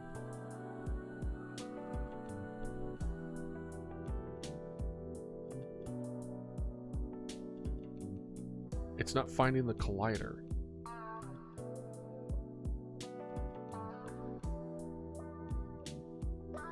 Which is good.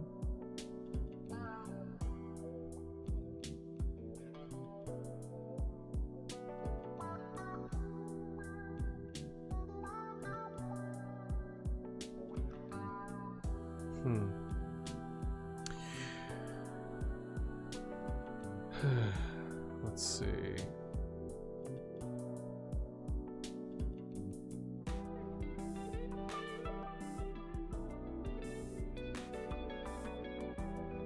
Let's keep looking. Get collider shape, get collision normal, point, remove exceptions, set collision mask value. Enables or disables. This one is the one that we had before, right? Set collision layer value.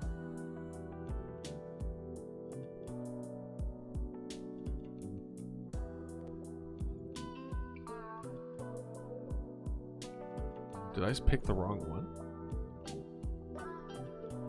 Because I have set collision layer. Oh yeah, this is the same one. No, collision layer versus mask. This is Raycast 2D, right? Am I looking in the right one? Imagine I was looking in the wrong one. Shapecast 2D versus Raycast 2D.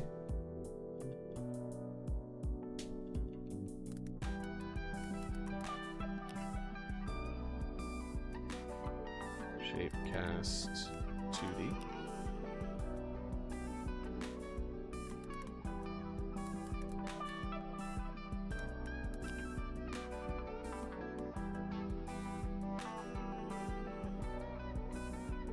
Shapecast. Shapecast 2D. Here we go. Okay.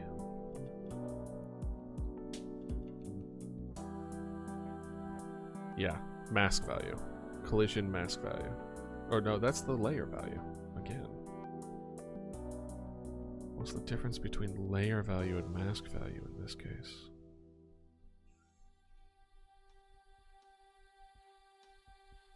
Here we go. Mask no, that's mask. That's not layer.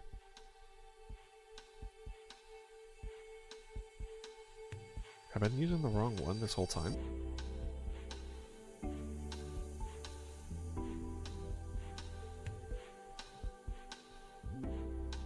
Let's see.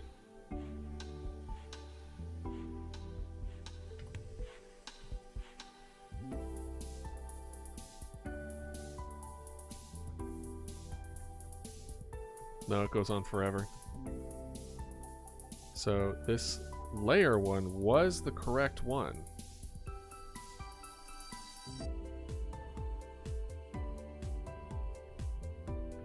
Because now it won't go anywhere anymore, right? So it is removing it.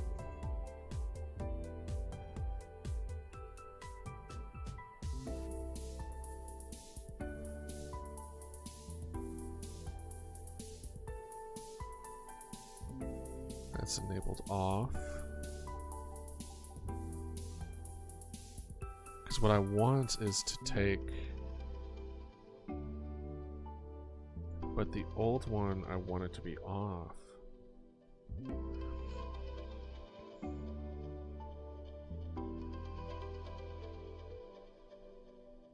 How do I differentiate between what is currently being selected? Maybe that's what I need to do. Maybe I need to differentiate between what is being currently selected and what is being selected next.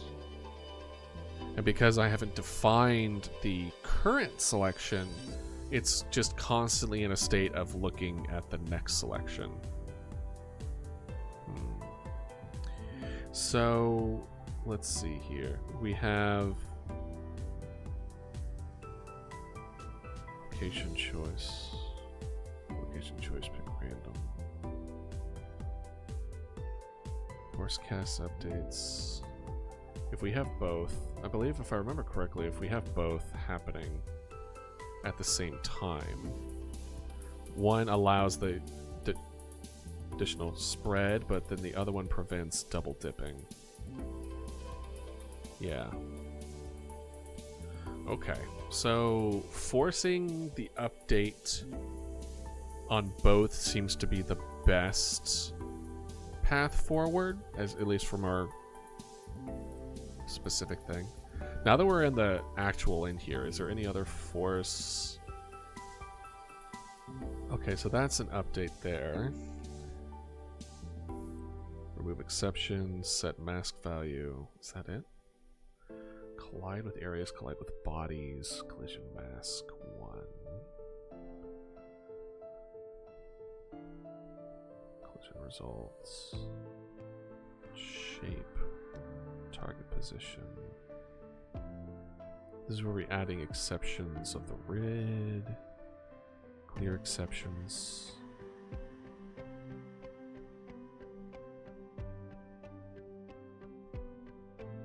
Is colliding.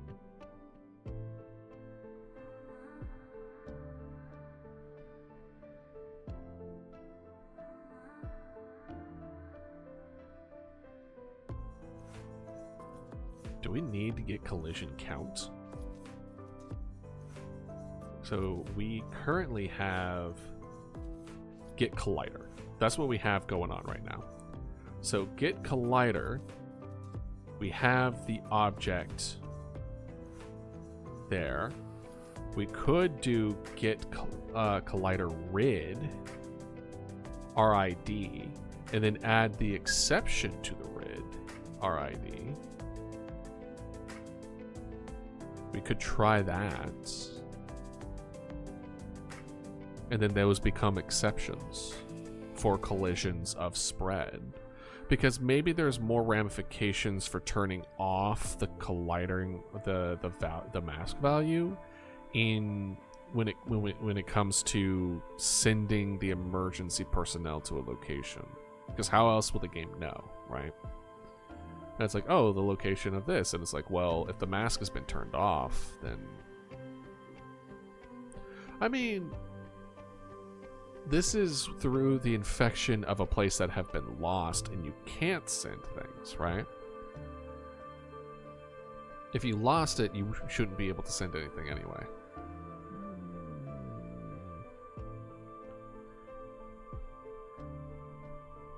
Well, let's gambo. Let's look. Get collider rid. Rid.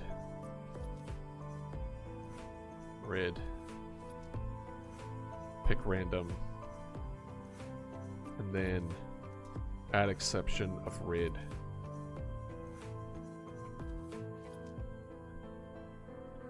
Let's see. Let's see what happens.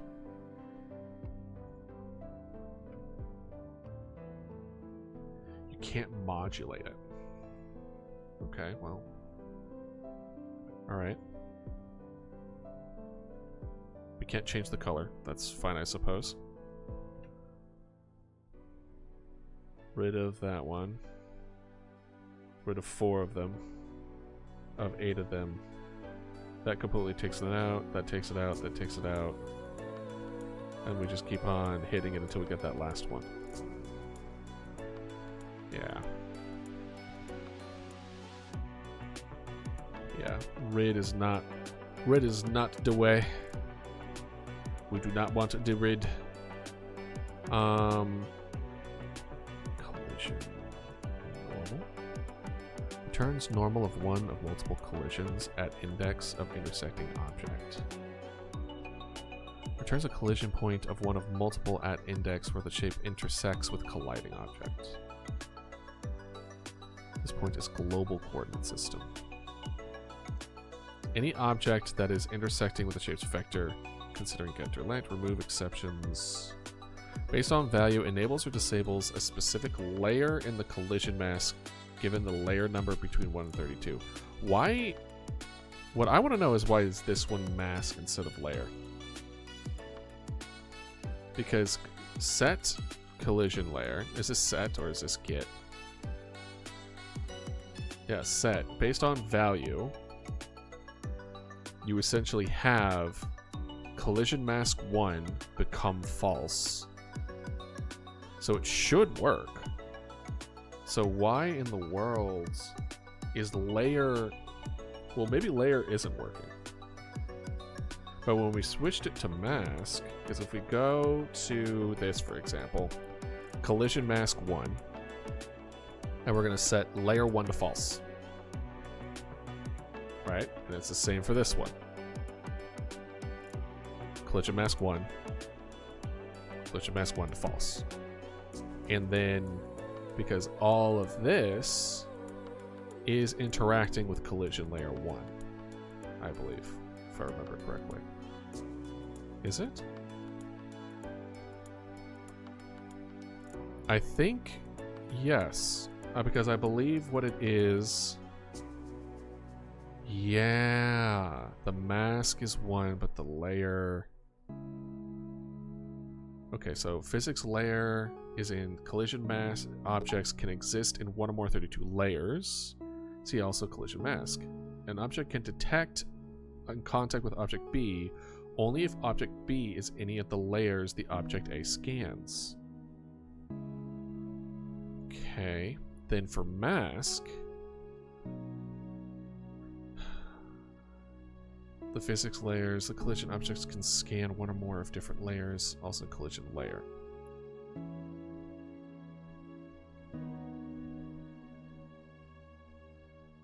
Let's see here. Collisions and masks.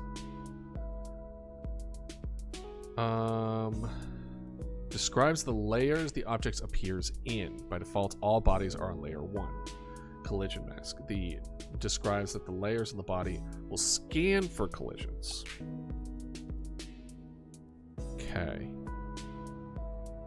If an object isn't in one of the mask layers, the body will ignore it. So the object appears in. So keep track of what you're using for each layer will be difficult, so you'd find it useful to assign names for layers. So which ones can interact with each other, but they do exist in their own plane? All right, so maybe this is a mask layer issue. Because if we do layer, right, they essentially stop existing in a way. Because close proximity is now detecting things on layer 1. Static body detects layer 1, but it belongs in layer 1, right? So what if... So turning off the mask...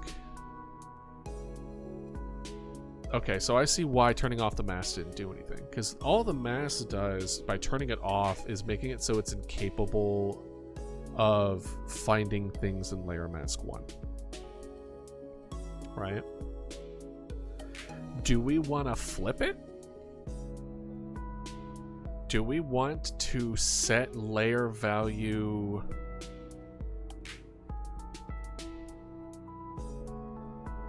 Like, do we want to flip it between layer 1 and layer 2?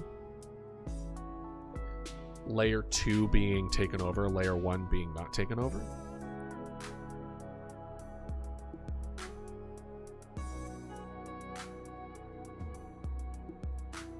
feel like that's just does the same thing, but it's just more complicated.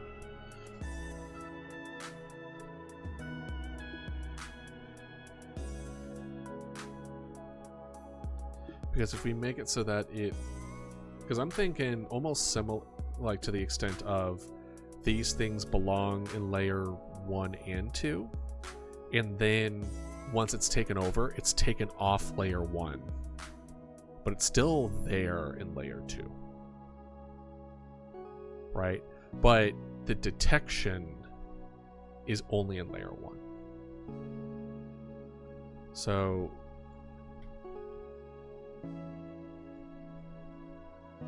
looks like nothing in collision. It's all in the static body. So let's do these 3. Godot 3D. Could you recommend me some channels or tutorials that are new or actually work? Let's see here. Godot 3D. Anything that I've seen. Let us... hold on. Let's look at my history real quick.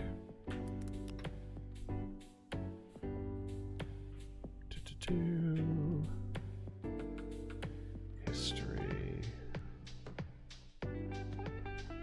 Godot. I'm seeing if there's any 3D.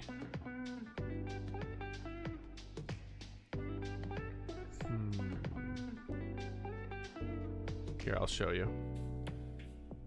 This is all the Godot stuff that we've kind of gotten deep diving into. Looks like I looked up stuff for paths. I looked up stuff for selectable objects, click to move systems. A lot of mine are 2D, not 3D. Does yours happen to have interacting with the mouse in 3-dimensional space where it's like raycasting? Cameras, transitions.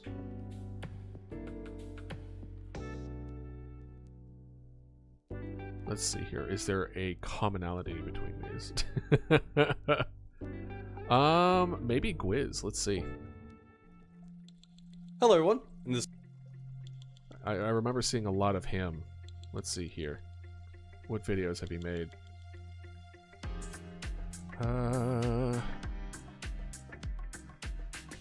3D. Okay. Check out Gwiz. I've used a handful of his tutorials for the 2-dimensional stuff, but it looks like he has some 3D models. Like polygon collision, multiplayer. Check them out. See if they can give some good ones, but this guy's been pretty good for me as far as tutorial stuff. And at least it looks like it for the grid map, you know, the last month or so. So they're still fairly recent. But you know, it looks like most of the stuff is about a year ago, but that's still recent enough that it should be helpful for the most part. So yeah, I would say Gwiz might be your best bet. At least for my interactions, but let me know if they're helpful or not, so I can adjust accordingly. But what was I saying?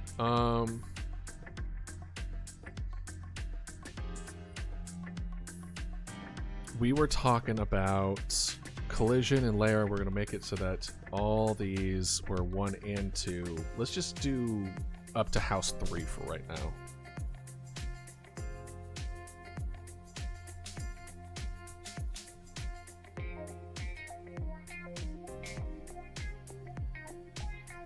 See, it's random.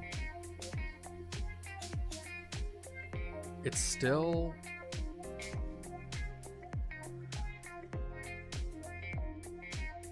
Oh, well, this is what we could do. If it was if attacked equals null,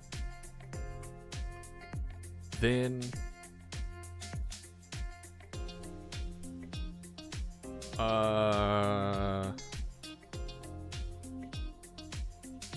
we almost want to be like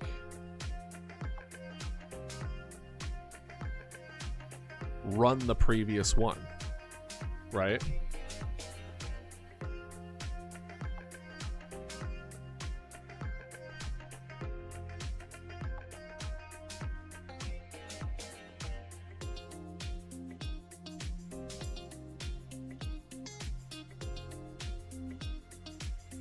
Or maybe... sure. Sure. Actually, shit, hold on. Boop.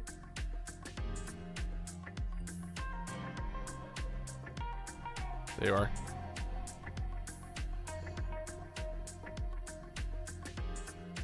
No problem. Let's see. We want... Wouldn't it be if else?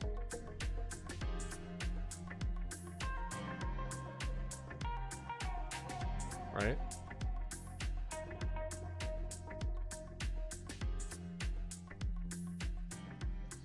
Where it's just like, if it's not null, then you do this.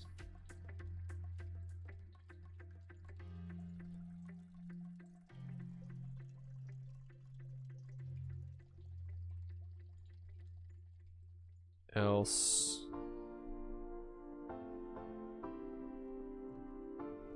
What if we just did else, spread?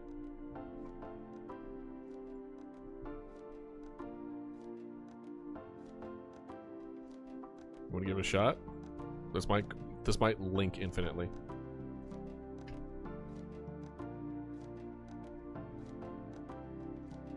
Okay.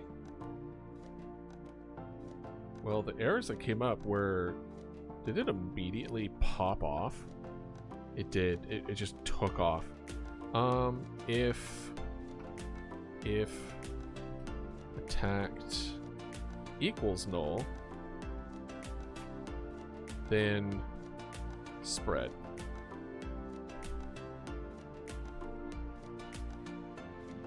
Assignment is not allowed in the expression.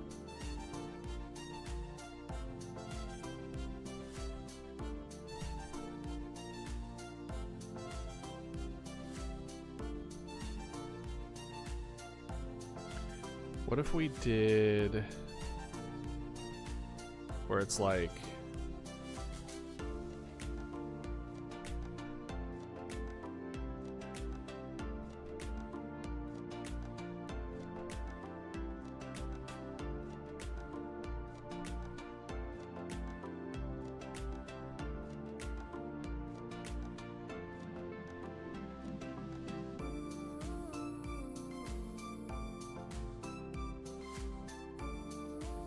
this is what I'm thinking. I'm thinking we make like a new thing, a new function where it's function. What would be a good name for it? Because it's like if attacked equals null, valid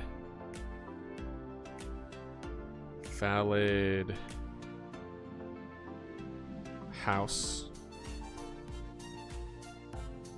and then valid house is all of this.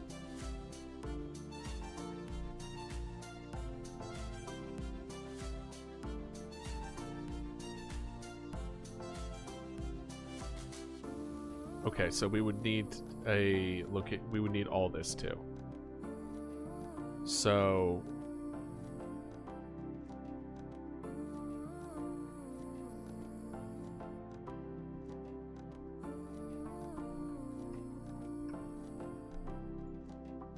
oh, okay, no we don't.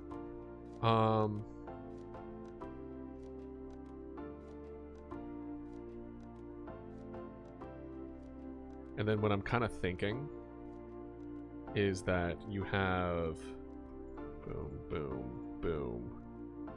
If attacked equals null, then you run valid house and then force shapecast update. And then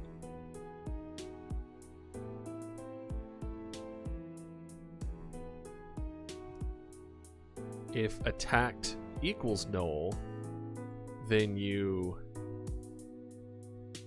force shapecast update, then valid house.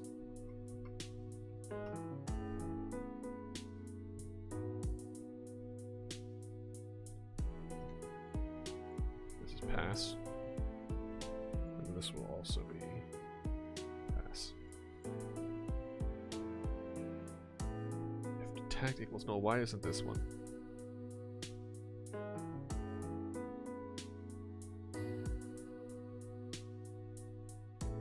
Assignment is not allowed inside the expression.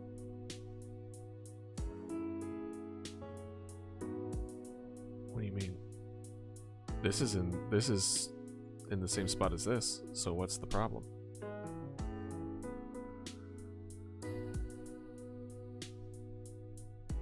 I think it's going to cause problems. Well, it's already caused problems. If a cact equals null,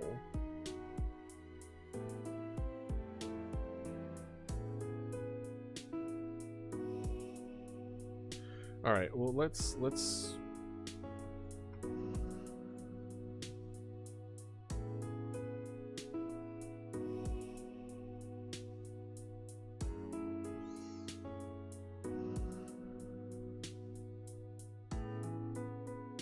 No.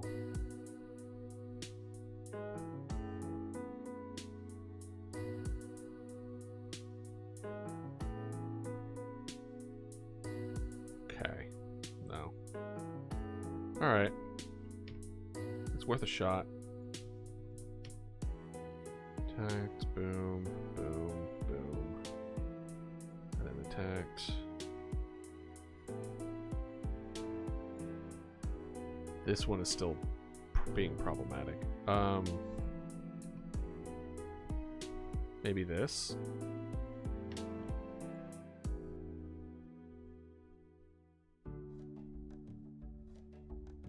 Alright, let's see here.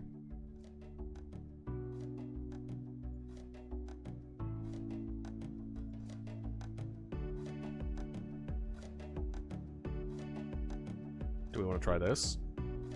See what happens.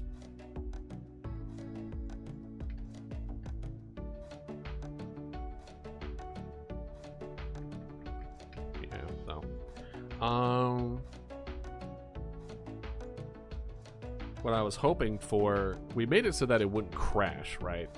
But the issue still lies with the fact of setting the collision value for shape cast update does keep it from, does technically turn it off, but it doesn't turn off the previous one from being able to scan.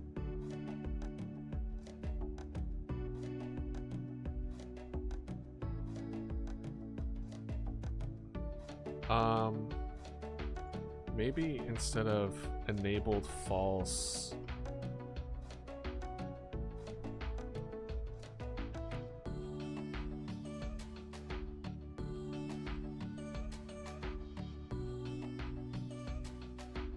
set collision mask value 1 to false.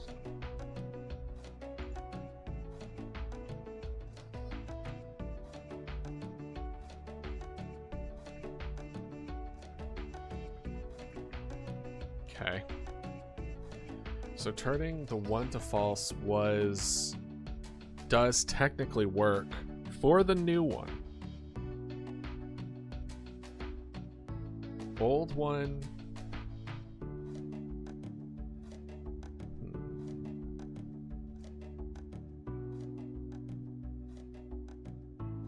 Difficult to say.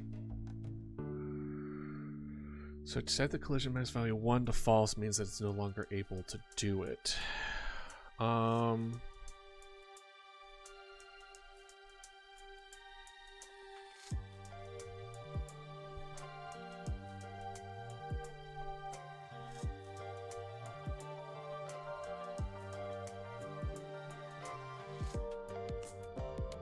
don't think this will work, but we can at least see. I imagine it will be the same deal, but maybe it'll give us some insight. No. The attacked is a collider shape. So maybe it doesn't have a mask value. So setting the mask value to false in this case would be apply. It is applying to.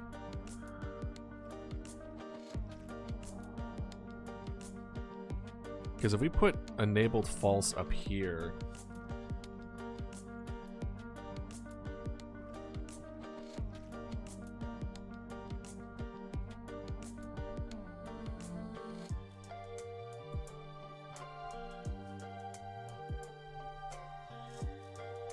Let's see here. What if we put it up here? I'm pretty sure if we put it up there, it won't do anything. It'll turn off before it gets to do anything. Or not? Not quite. But we'll at least set this back to that. Now it should pretty much be normal, quote unquote. Yeah. Back to its new normal.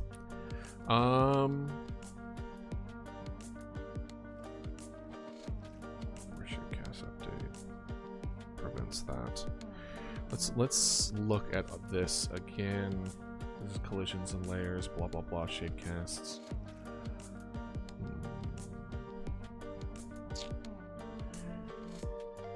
Collide with areas, collides with bodies, collide with collision masks.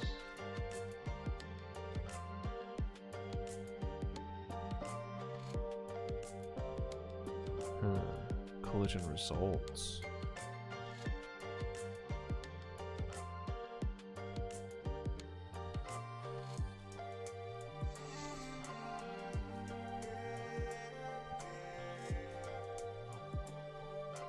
Well, I think we could actually, instead of doing get collider, could we just get collision results?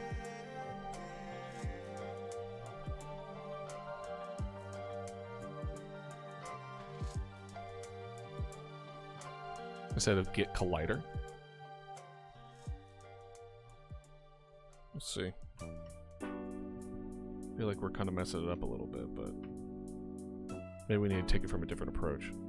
Variable, location, choice, equals, collision, result.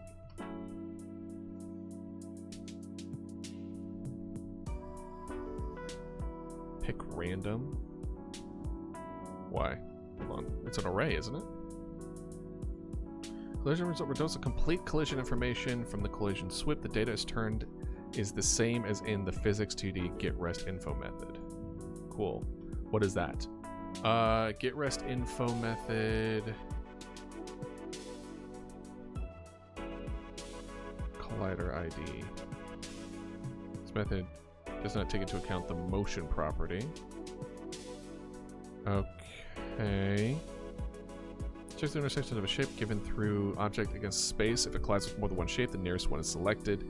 If the shape does not interact with anything, it is an empty dictionary and returned instead. So it gives. So it doesn't give all. No, it says it's complete collision information from the collision sweep. Hopefully not just the nearest one, but the whole thing.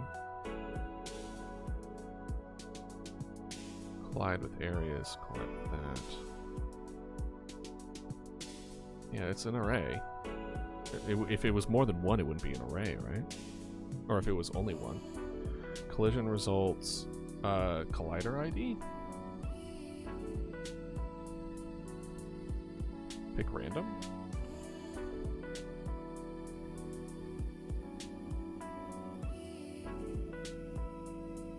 Alright, well, if that's the case, then what we'll do is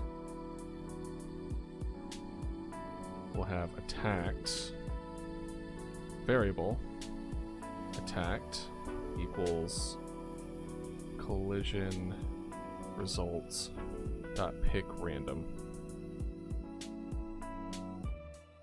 and then this one, it's just, we could just knock that out. And then we try it again.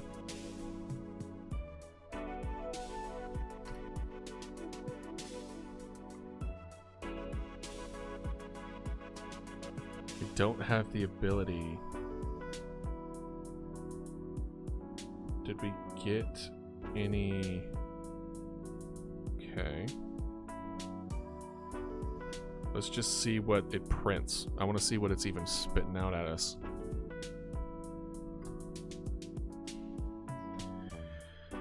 .67 normal, RED collider, static body, color ID, shape, 0, linear. So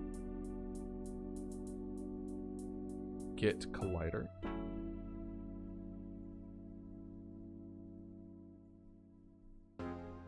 Pick random, attacked.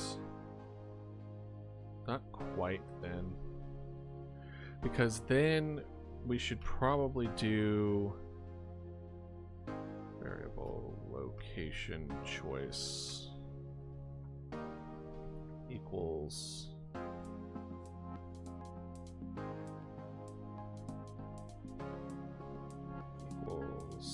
collision results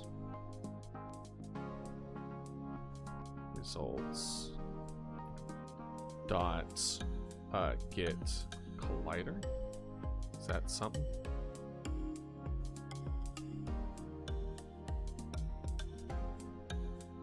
What if we get collider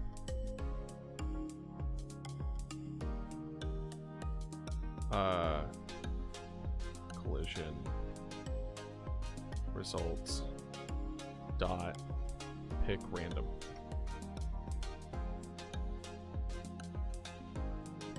And then this is attacked equals location choice.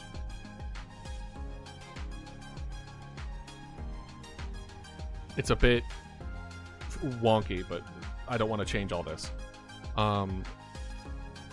Or actually, what we'll probably do is just do that. We'll just delete this. We'll put this up. And then this one will just be attacked. Which would be get collider of the collision result that's picked at random and then spits it out.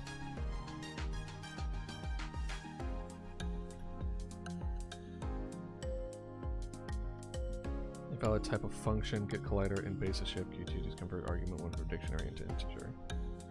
Alright, let's just... We already got a pretty decent thing, so why are we messing with something? It should be fine. Alright, location choice. There you go. There we go. Let's make sure that it's working properly before we move forward and then mess something else up. It's not, but only because we tried to... We want to modulate. Okay, now we should be back to where we were.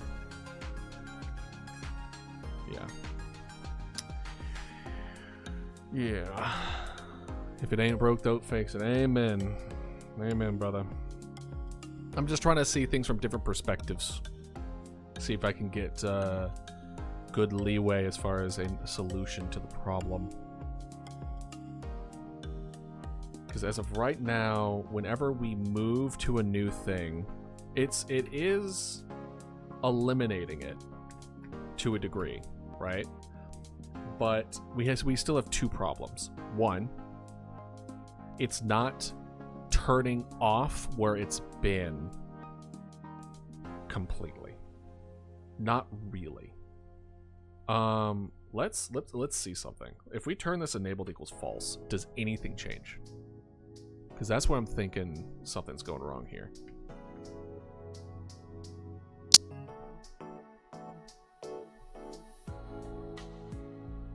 What?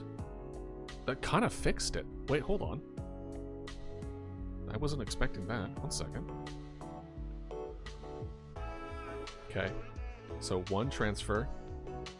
Many transfer. So that's the problem. That's the main problem that we're having.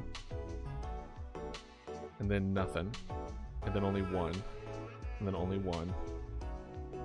And then a double 2. And then nothing. They've transferred everywhere. Why did that one kind of work? Oh, let's get rid of you. That's because I had 2 in 2 different locations. Okay, you. Okay, that only went to 2. Oh, that went backwards. Okay, so they're not...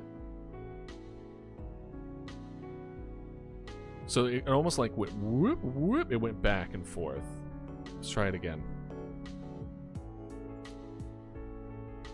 Okay, only 1. Then it went to 4. Then it 1, 2, 3, 4, but they're not double dipping. That's huge. And then there's only 2, but I'm pretty sure those were the last 2. No, maybe not. Okay, yeah.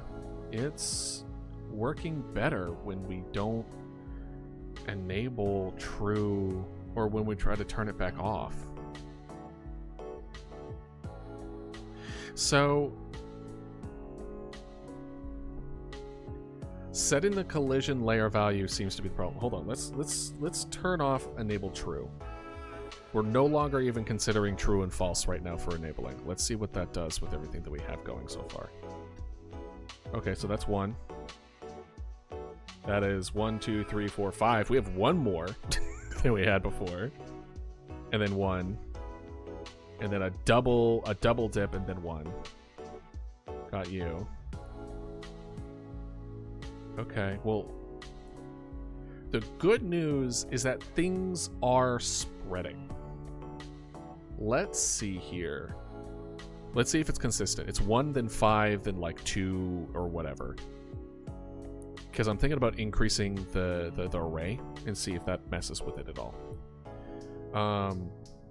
1 transfer. Then we have 1, 2, 3, 4, 5. We have 2 double dippers. Then 1, 2, 1. Yeah. It goes 1, then 5, then 2, then 1. Like it's still shutting itself off, but because we aren't properly turning it off before it spreads, it's like still considering itself. Like it's still turning itself off.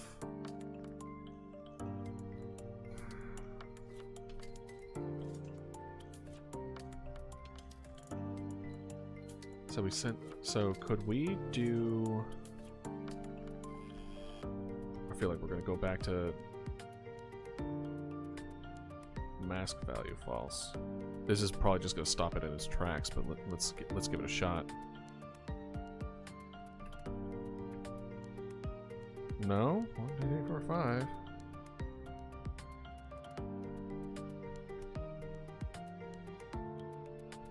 That one doesn't even have it. Okay. Alright. Looks like we have another... Damn, time flies by when we're trying to figure out this stuff. Alright, we will go through another ad break, and I'll see y'all in a second. Welcome back. Alright, so... let's see here. We want... we set the layer value to 1 to false, which does seem to work, but it's not preventing the previous thing to scan. Which makes me think that setting the collision, or let's see here. What if instead of attacked, what if this one is just set collision? Mask value 1 to false. Not attacked collision layer, let's just normal. Let's see what that does. Will that prevent it from scanning? Okay. Okay. Okay. All right. Let's go! Cute boy, you brought it. You brought it with you. You brought the good vibes. I think that's it. I think it's properly spreading. Okay. Okay. Hell yeah. All right. Let's do it one more time. Let's do a couple test runs. Okay, moves there. Fuck. That was just coincidental, huh? Damn it. Because we're back to 1, 2, 3, 4 happened at the same time. I mean, the good news is that we have one. It's turning some of them off.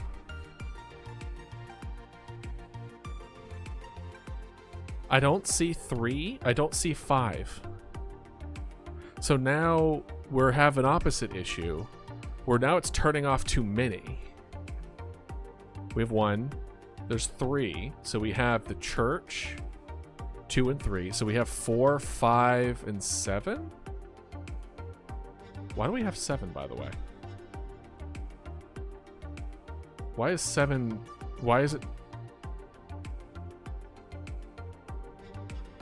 Why isn't it? It kind of dawned on me, like, why is it spreading to a house that we haven't done anything with? Playgrounds. But it's not. Oh. Okay, I see why. It's because close proximity stuff. The close proximity is what allowing it to spread, which is true. But it did work for that first round. It worked for the first round, man. I got so excited, man. No.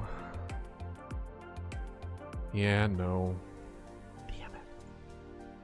Crap. Shit. Let's set you there. Let's set you here. All right. Let's check this one. Let's see if it's outside of the range. Okay, when it's outside of the range, it shuts itself off completely, which is what we don't want. Where it still kind of does it. And if we do the same thing here, over here, it's going to be the same deal, except even somehow worse. Because it's not even going to... Oh, it did send. But yeah, same deal. It sends and then shuts itself off because the mass value is being applied to the new location instead of for the old location.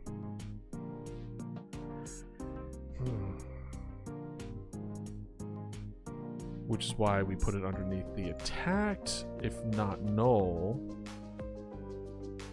aspect of it. Just for shits and giggles, let's see what happens if we do both. Maybe it's a negative comes to a positive. No. No, idealist, no.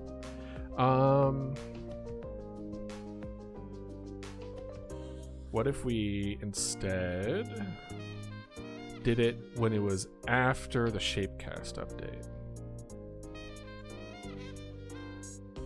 Let's see what happens now. No. Too many. Look, it only bounced to 3 places. This being outside is... Let's do it after here, though. Maybe? It needs to be contained in there or else it gets crazy. That only went to 2 places. That only went to 1. That only went to 1. Okay. That might be a little something. 1, 3. Why is it going into so many places?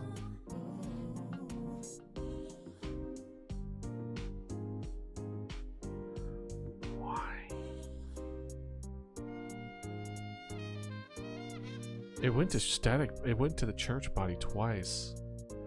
Why? Maybe I'm misunderstanding why it's spreading to multiple places. Because if we go to this one, right? What if it prints attack and then print what was it again? It was like collision results.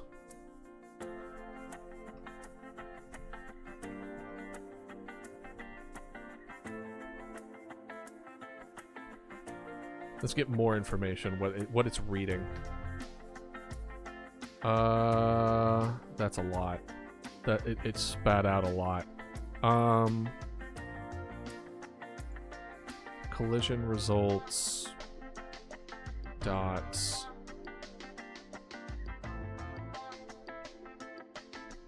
What did we end up doing? It was like collision results / something. Oh, we deleted it. Damn it. This is why we don't delete anything. I just hashtag so that I actually saw what I did before.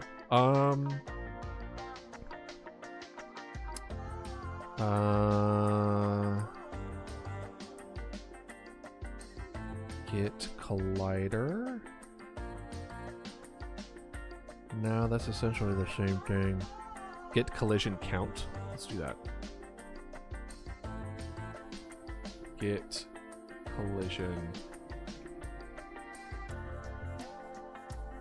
count. There we go. Alright, let's see. Alright, so it sees 3. It goes to all 3.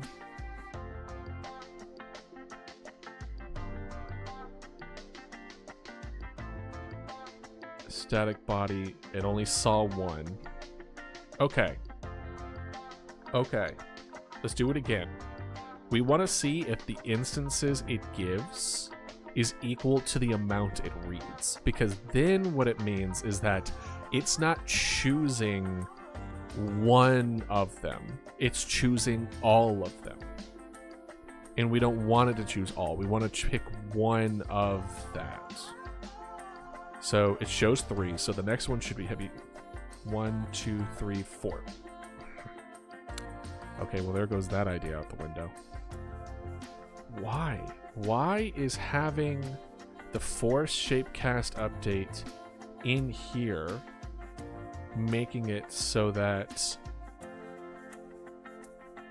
Also, is 3 the highest it's going? Let's do it a couple more times. Is 3 the highest it goes? 3, 3, 3, 3, 1. Okay. Let's probably make this worse. That's always fun. Am I right? Am I right? Let's make this 4, 3, target 4. Alright, let's see if now that has increased our range. 3. Okay. It does increase our maximum.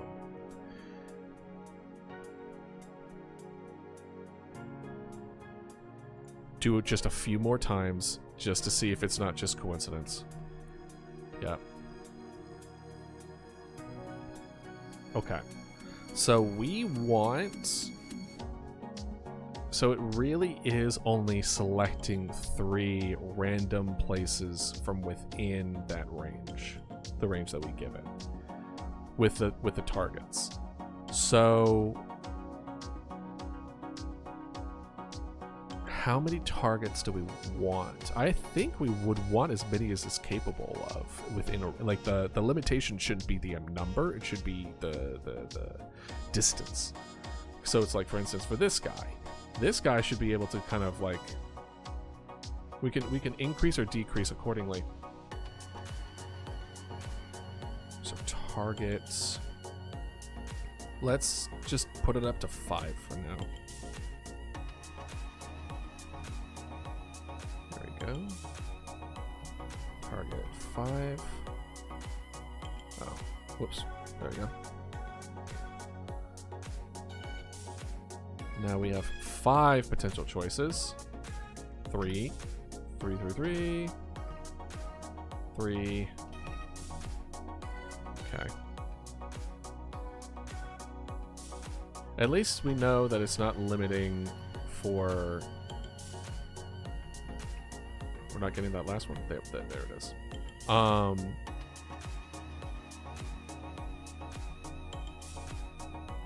Nope.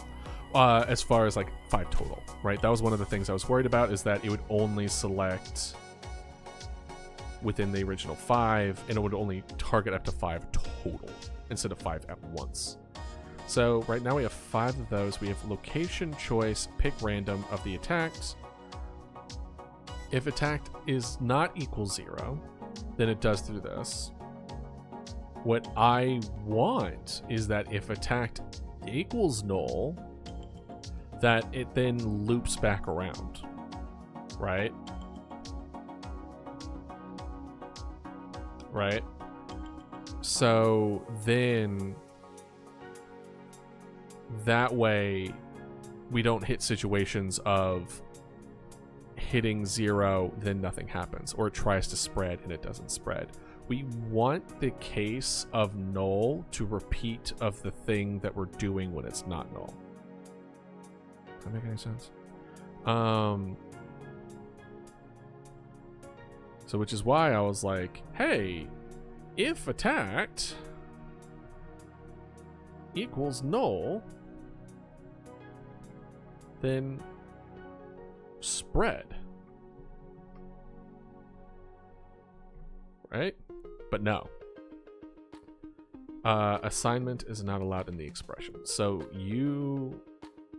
we can't have equals null in the expression, which is weird because I thought you could.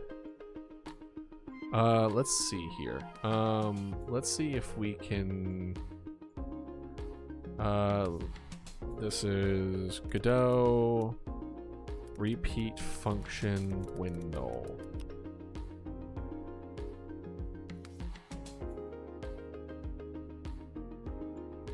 Is there any way to ignore the return value for loops other than the null, and would either be theoretically more performant if I don't use the return value? Space and identifier type. Okay, this isn't what we were talking about. Okay, let's see here. This is not something that we're doing. So let's look at what a loop is, because maybe that's what we need to do it, right? Main loop, playing videos, loops plural, GD script. Okay, what about we do Godot loops? Okay, well, this is something. It says an index value of a range of numbers by iterating over an object such as an array or dictionary. Okay. The range of the function lets define a range of integers. The start number always defines 0. The limit number is 1 more than the maximum count, because that is traditionally how it is done, since index values tend to start from 0 rather than 1. We may also specify a positive or negative step value. The default is 1. The statement body for loop is indented.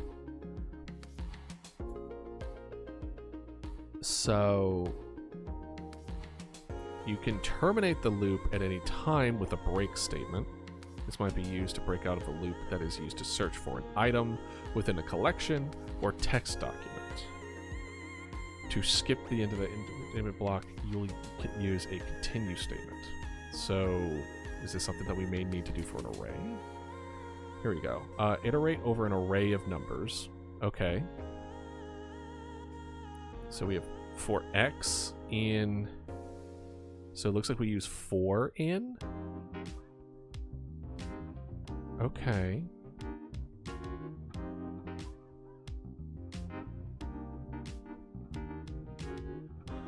Iterate over while loop. The while loop evaluates a Boolean expression to decide whether to keep looping or exit the loop. I got a loop with a break statement or skip the end of the statement block to continue the statement.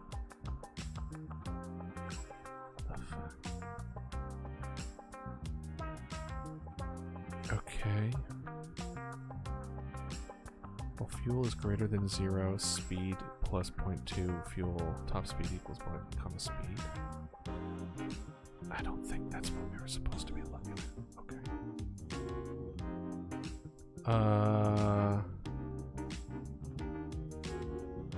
Null checking? Here's a PR for it. So either compile from source with the PR, probably not an option for you, or wait until hope it gets added. That if statement seems backwards. If pick-upable entity is null, then everything else is as well. I assume the intended purpose is to see whether you have an item. You can clean it by checking if it's not null instead and take advantage of the short circuit evaluation. What I... Yeah, we just want the ability. We just want the ability that if it turns up nothing, we either want a situation where it never picks something that doesn't exist, which it is because it's double dipping, and I think that's part of the problem. Is that maybe I don't need to worry about the null thing once I figure out the double dipping issue. Let's check it again. Okay, it shows 3, and then it goes to 3 different places. See how it's like debugging? It's not going anywhere.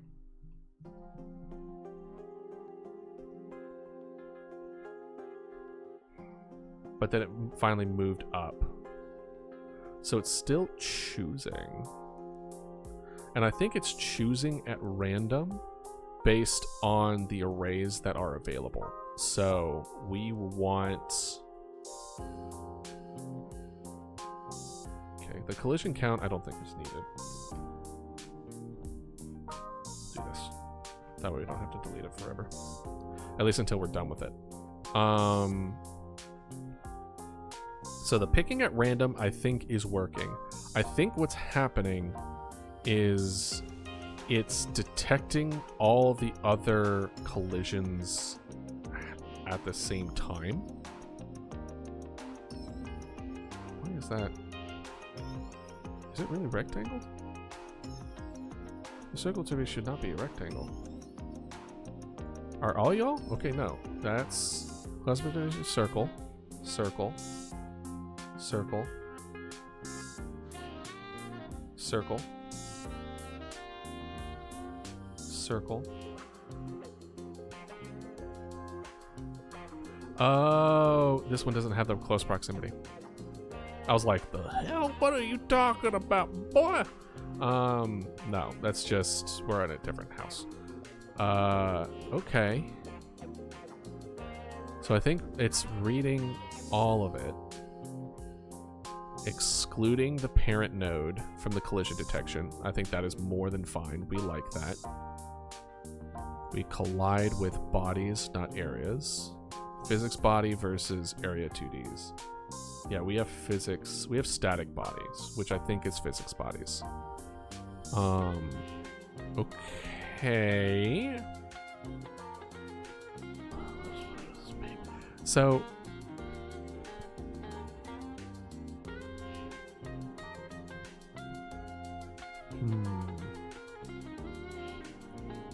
So the collision mask.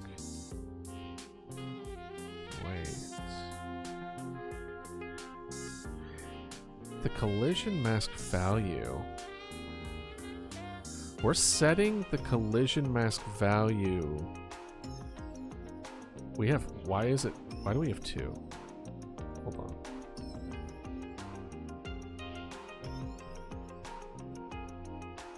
Why do we have both? Hold on. Is that what's messing it up?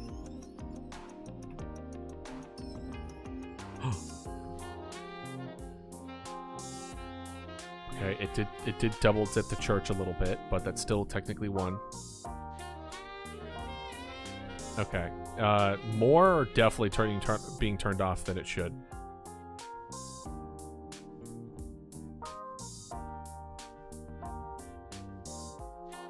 Okay. Oh! What was that? What happened there? Why did it start? Why is it starting off? Okay, it's starting off. Then it turns it on. I think, yeah, those are Well, that's not on. We have the... Then we have all those happening at the same... Okay. I don't know what's... I honestly don't know what's happening with it. So let's go ahead and switch this back here. Because at least the other one was... It was wrong, but at least it was consistent. Okay, so that's on. And then church and then number 6 and then number 3. And then playground and all that other kind of fun stuff. It doesn't... Why isn't the house changing? That house didn't change. Hold on, let's keep pushing it.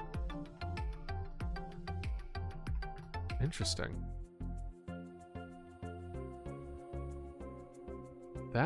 That's house number 5, right? But it was never chosen. Was it chosen? Was I blind? Did it turn itself off eventually?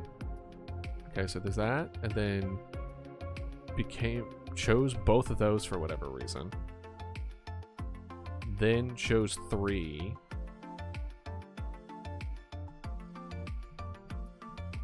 Yeah, it's turning some of them on and some of them off. Let's turn this off and see what happens. Because we do have 2 forced updates happening. Okay. That shouldn't have happened. Why? 4 is 7. 7 is nowhere near 4.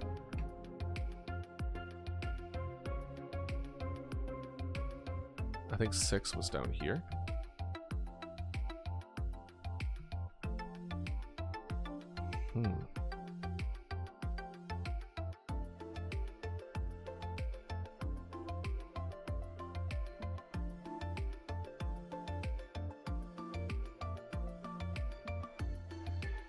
All right, let's do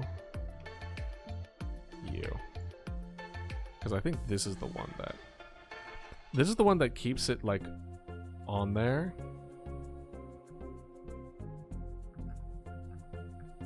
Now, why did it stop? Hold up.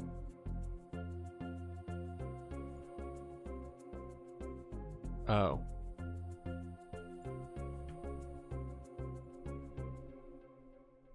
Now, maybe? Okay, so neither of these.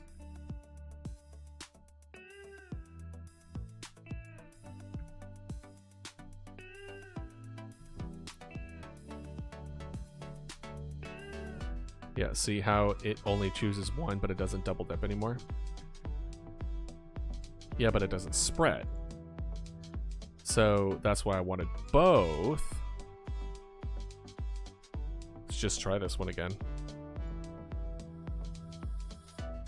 because this one spreads but goes absolutely buck wild with it. So by having both,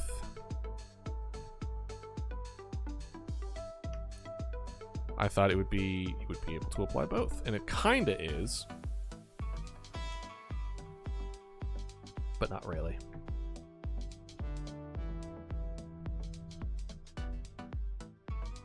Or it's like turning some of them off but not off, and some of them on but not on.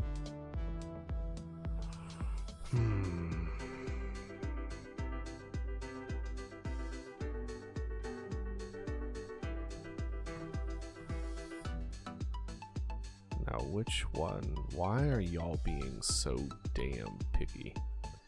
Well, I mean, we have made improvements in the sense of we have it spreading now.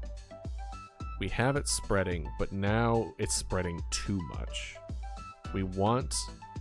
What we want to happen is not only is it not selectable, but it's also not scanning anymore. We only want one thing scanning at a time. So making the attacked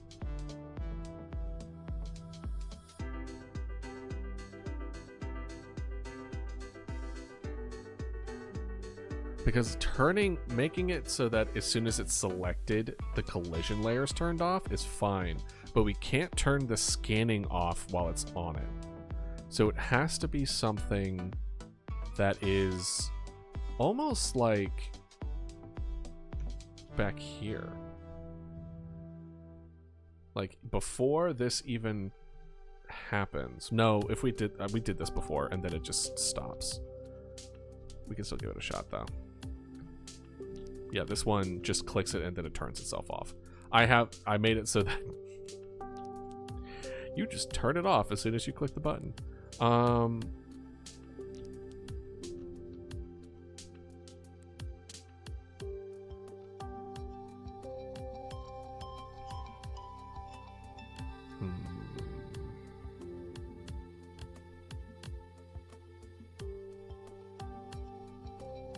Which is why I thought this would work. I could have sworn this would have worked outside of it.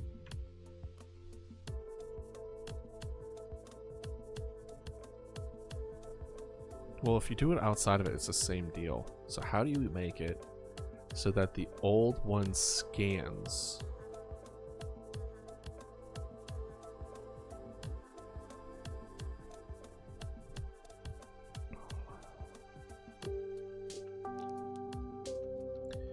I think we need to give it an identifier to the previous. Because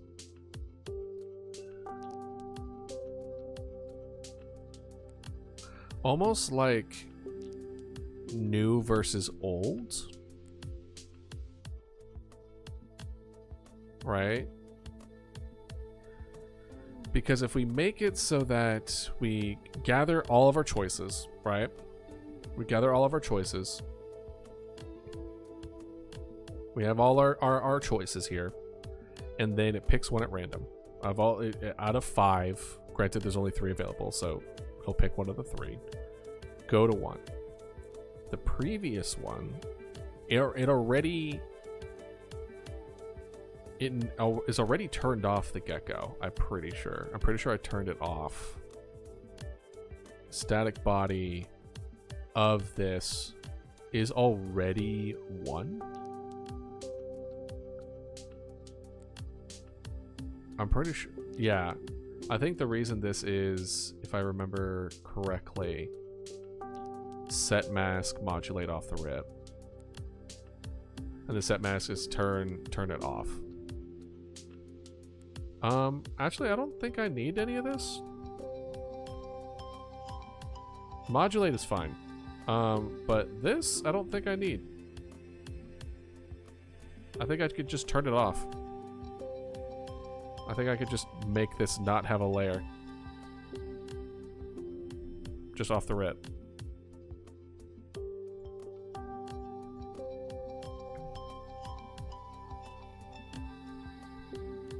Let's fix our thing real quick. Get this back to our current normal. See, look at that. Why did this one change? This one got picked even though it was nowhere near the current selection. And I think it's because it's still reading what these close proximities are going. So the close proximity is still feeding into this somehow. So like that's on, that's off. Like they're off, so they shouldn't be on. Like they shouldn't be getting any information. I don't think.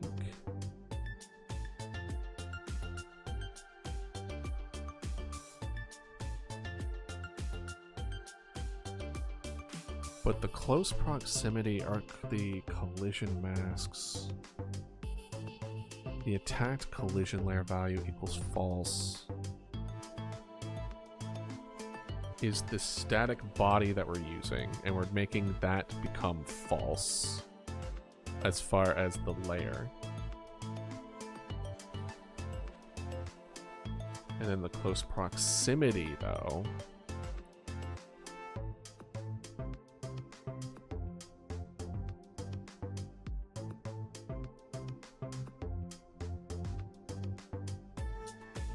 that's what the whole point of the disable enable thing was supposed to be about.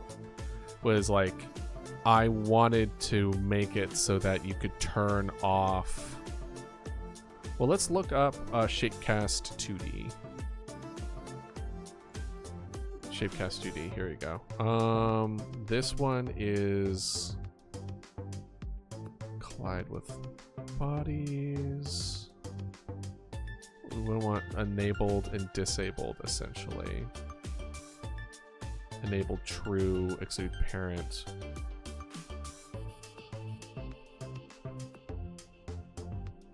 Collisions will be reported. We want that to be off, and we want it to turn off. But how do we make it so that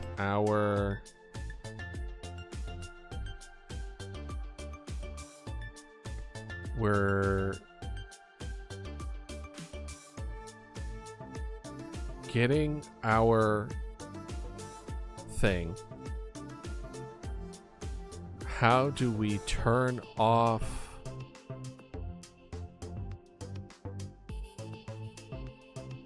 the scan before we hop?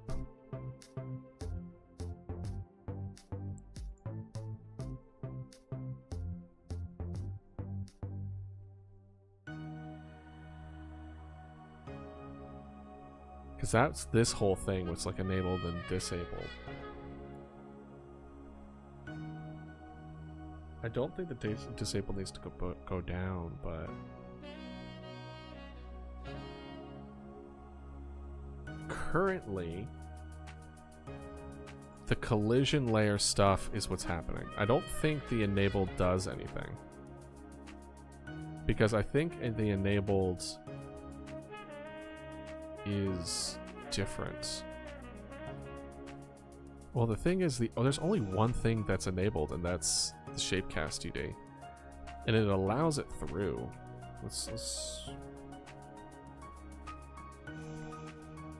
any difference. That just hyper does it. So if we put false, false.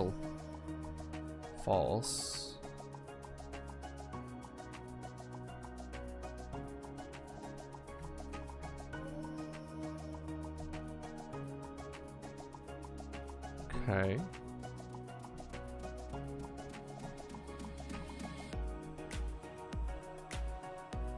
Let's do it one more time. It did seem cleaner. No, it's not cleaner at all. But so the force Shapecast update is what really helped move things forward. We want to turn off close proximity.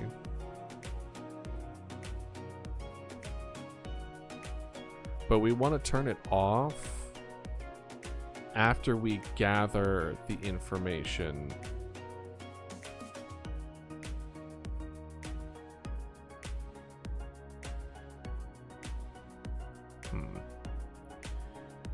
Alright, let's see here.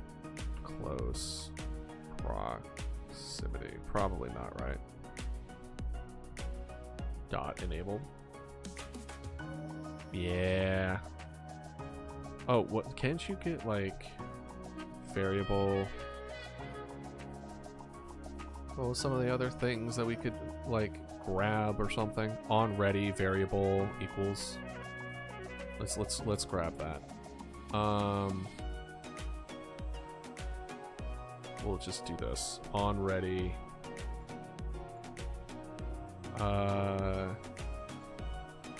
Close proximity.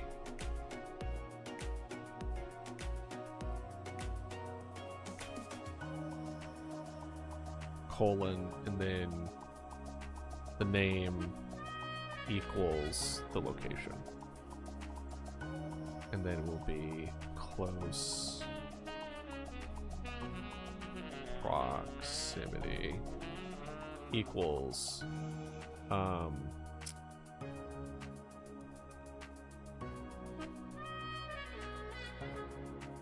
where is our pathfinding sprite old houses? Here we go.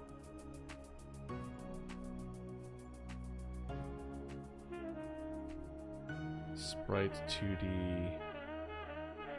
Old houses 1 / close proximity.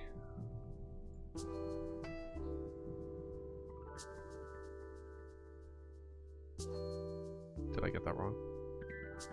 Oh, right. It has to be, what do you call this? Shapecast 2D.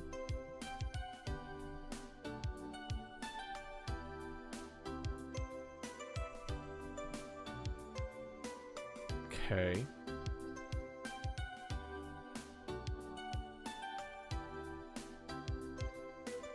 This doesn't solve our... I mean, if it does solve, it's still going to be a problem.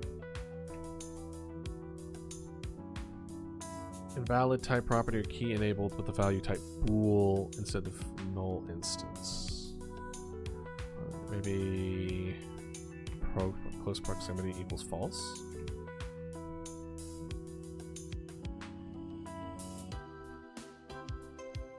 Maybe variable close proximity equals false. That seems wrong. Let's give it a shot though. What else would have got to lose? Nope. Nope. Nope. Nope. Nope. No. Hi. Enabled equals false.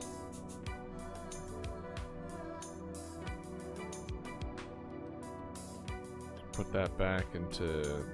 Let's put that back down here and see what happens.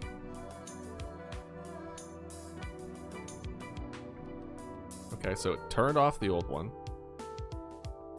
It didn't turn off those. In fact, we got multiple hits, we got multiple hits, we got multiple hits. And the thing is like, it becomes translucent when there's no more options, I don't think. Yeah. Yeah. So when there's nothing available, it becomes translucent.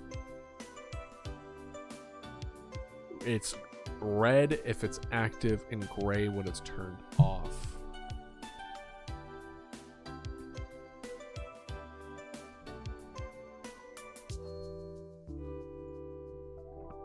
And then we'll just, for the sake of argument, I don't think any of these do anything. I don't think it's doing what I think it's doing.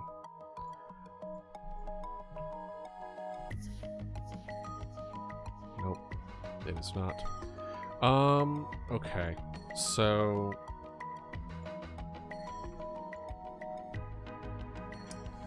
we want... How are we gonna do this? Enabled false. Shapecast 2D. Set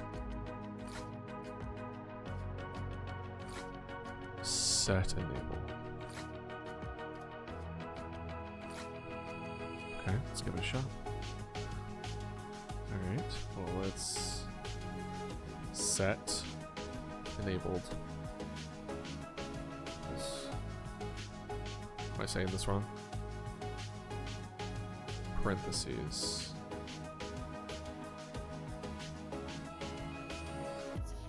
True collisions would be reported.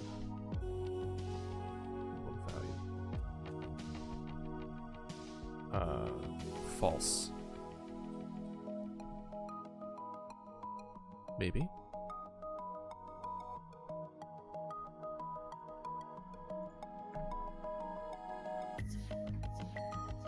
Nope.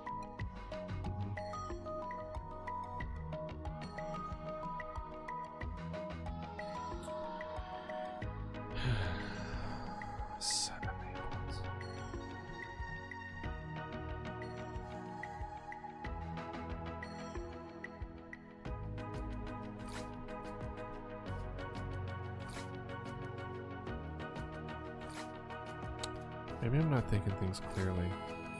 Because here's the thing. Let's go through what we're doing. We're not even turning it on anymore. Right? We're not turning it on. So why is it working? Why is our masks working? Because all of our close proximities are off except for the first one, right? So theoretically speaking, when I took away enable true on here, it should have stopped working if my assumptions were correct, which means the enabling and disabling, I mean, this one does. We'll go ahead and save this one and then I'll show that this does cut it off, which is brought to the assumption.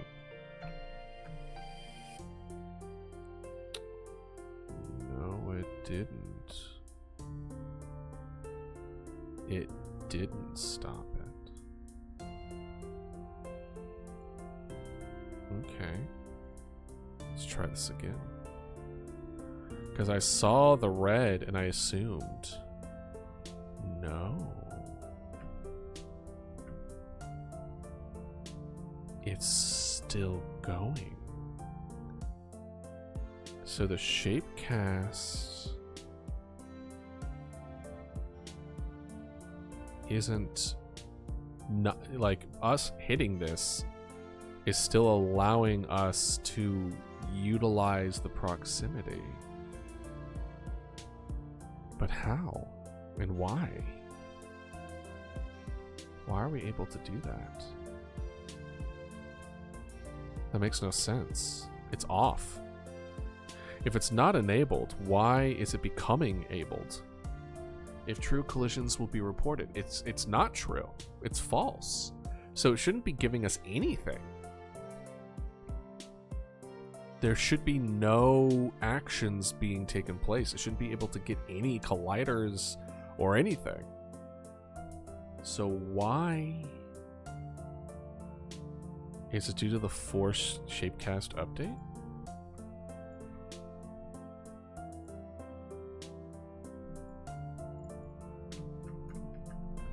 It is. The forced shapecast update. Because the first time around, I noticed it too. It didn't do anything the first time around.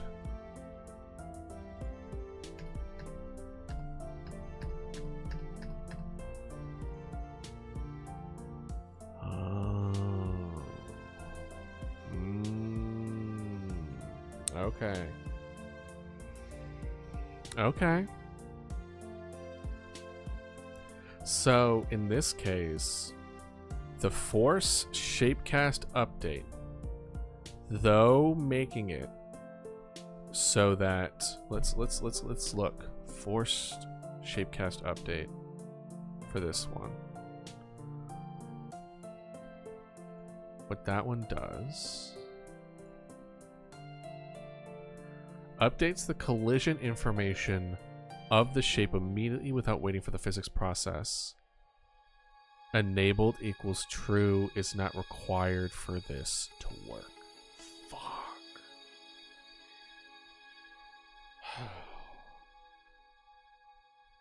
So it might have been working. It might have been disabling it, but it doesn't matter that it's disabled. Force shapecast update makes it so that you will get the new information.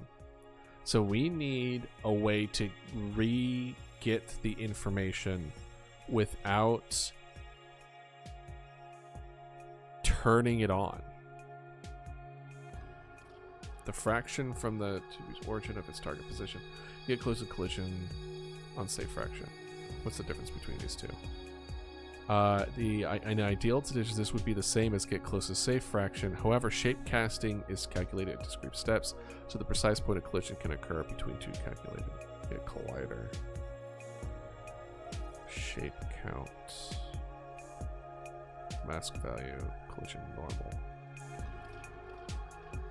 Collision point is colliding.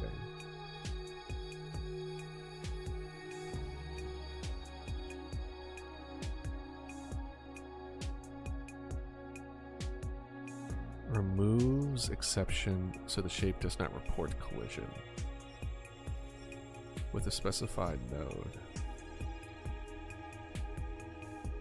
Right. That's when you kind of add and remove exceptions depending on situations. AKA, you can't get into the door, but if you pick up this other thing, suddenly you can get into the door.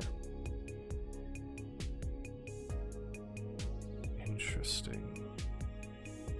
Why? How are we gonna fix this? That explains that explains a lot. So basically, for those that are completely effing lost, right? This is what's happening. What's happening is that in order to make sure that all of these, there's only one that it's scanning at a time, and you just hop from one to the next, everything is off except for the first one. And then I press spacebar, and that's supposed to turn off the one you were before and turn on the choice that you are moving forward with. And then we learned about the Force Shapecast update, which allows, the issue that we had before was it wasn't spreading.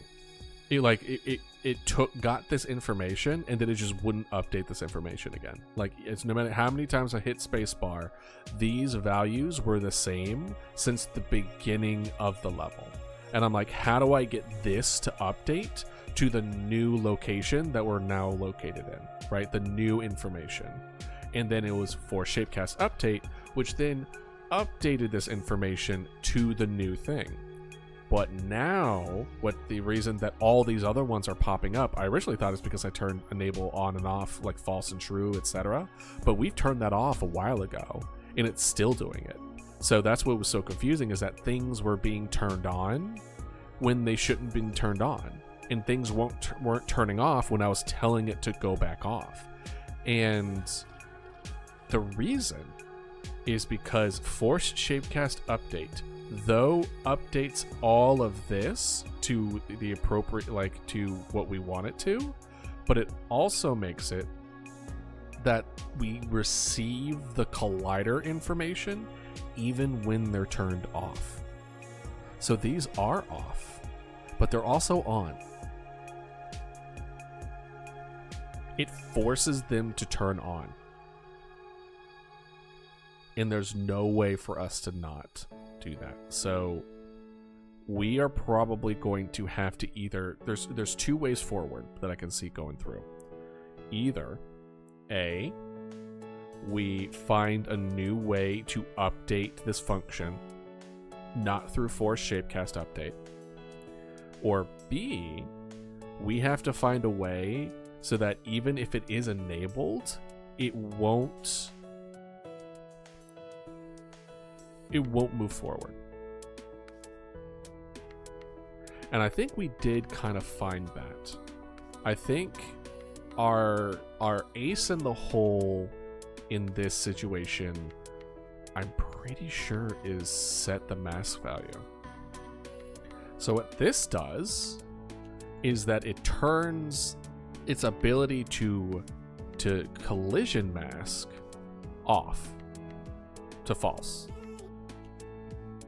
Right? So this becomes null. So it's not able to detect anymore. So even though it's enabled, its mask has been removed, so it won't even be able to, it won't be able to even detect anything. That's our best bet, I think, moving forward. But how we can make it so that the collision mask value is happening, turning it off.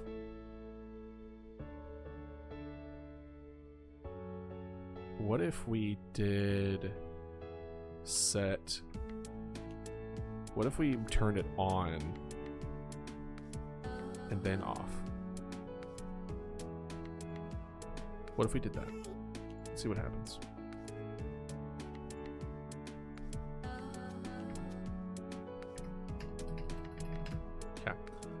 First, let's actually turn this, let's actually enable this one. Go away, NVIDIA. Shoo. There we go.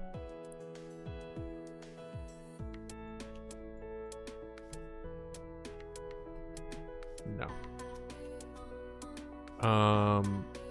Which is strange, because I thought it would work, to be honest. Because we're turning the collision mask value 1 to true. Just off the rip.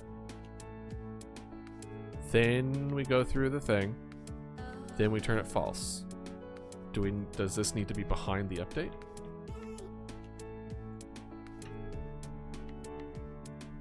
I feel like this should work.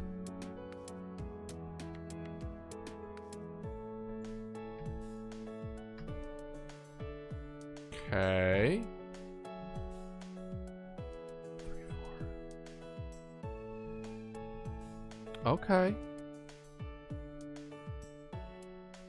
It's still causing issues, but we're at least turning things off.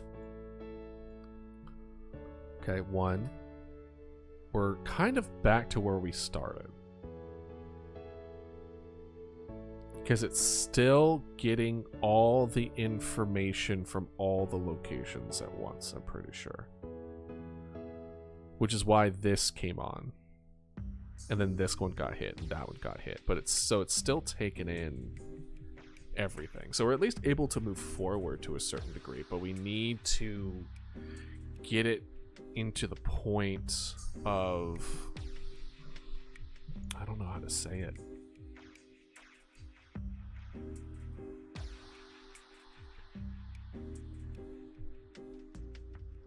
We need to be able to, when we hit it, it doesn't detect it. But there's no way not to do it, because whenever we hit it, it force updates everything that has it.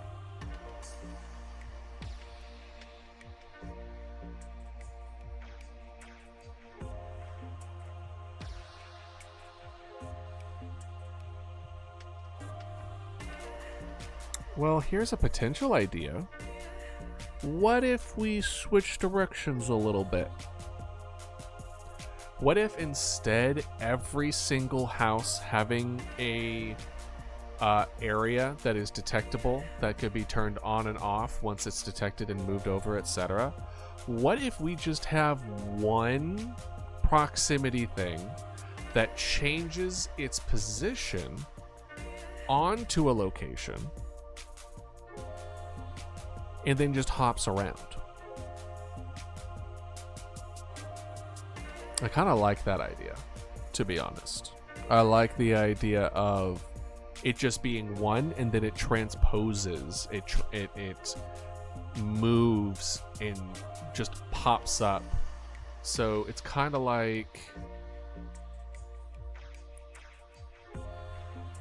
it's like let's say it's just around this house, and then it like goes there, and then there, then there, then there, then there, then there, right?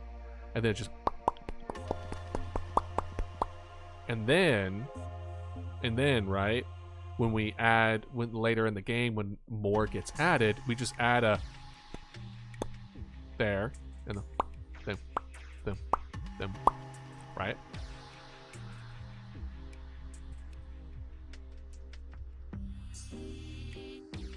I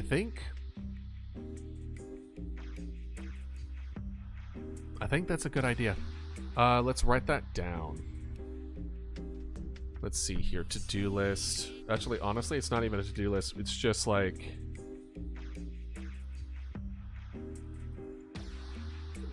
notes. So notes for 25 Feb. Consider changing What gears. did we learn?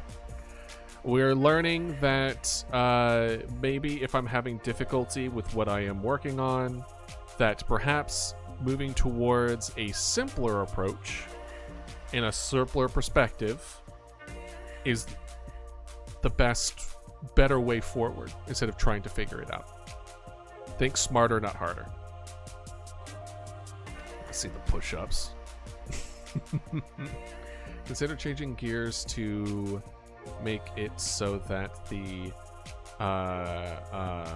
area detection is one area that changes locations based on surrounding areas instead of everything having an area that turns on and off.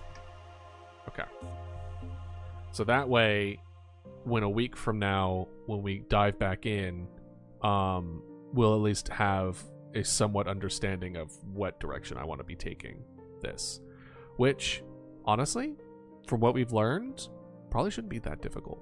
It's just having it just plugging in things a little bit differently here, where instead of it trying to like turn things on and off, it's just transpose to attacked location, like in the world map, in that location, and just you're there now, and then detect again, and then you're there, and now you detect again, and then you would just eliminate it to as like an option later on. In this case being the collision mask value, we would turn the collision mask value off for that location specifically. But yeah, no. Thank all of you for being here today. I look forward to seeing y'all Friday. I might do like a short late night stream on Thursday at midnight to play Monster Hunter right when it comes out, because that could be fun to play for a couple hours. I don't see myself playing much. I don't see myself doing like a 24-hour thing, but I'm hoping to put some fun stuff together for y'all for Friday and Saturday, and to kind of give y'all a bit of an insight of how I kind of want to move forward with the kind of environment and the kind of streaming experience that y'all will have. So I hope you look forward to it. That is if I manage to get everything done beforehand. That's kind of the key here. Unfortunately, tomorrow's gonna be a busy day, so I'm hoping I can get things done. So thank all of you for joining me today. It was wonderful having you, and I hope to see you on Thursday/Friday, so Saturday. All right, take care, everyone. See ya. Bye bye.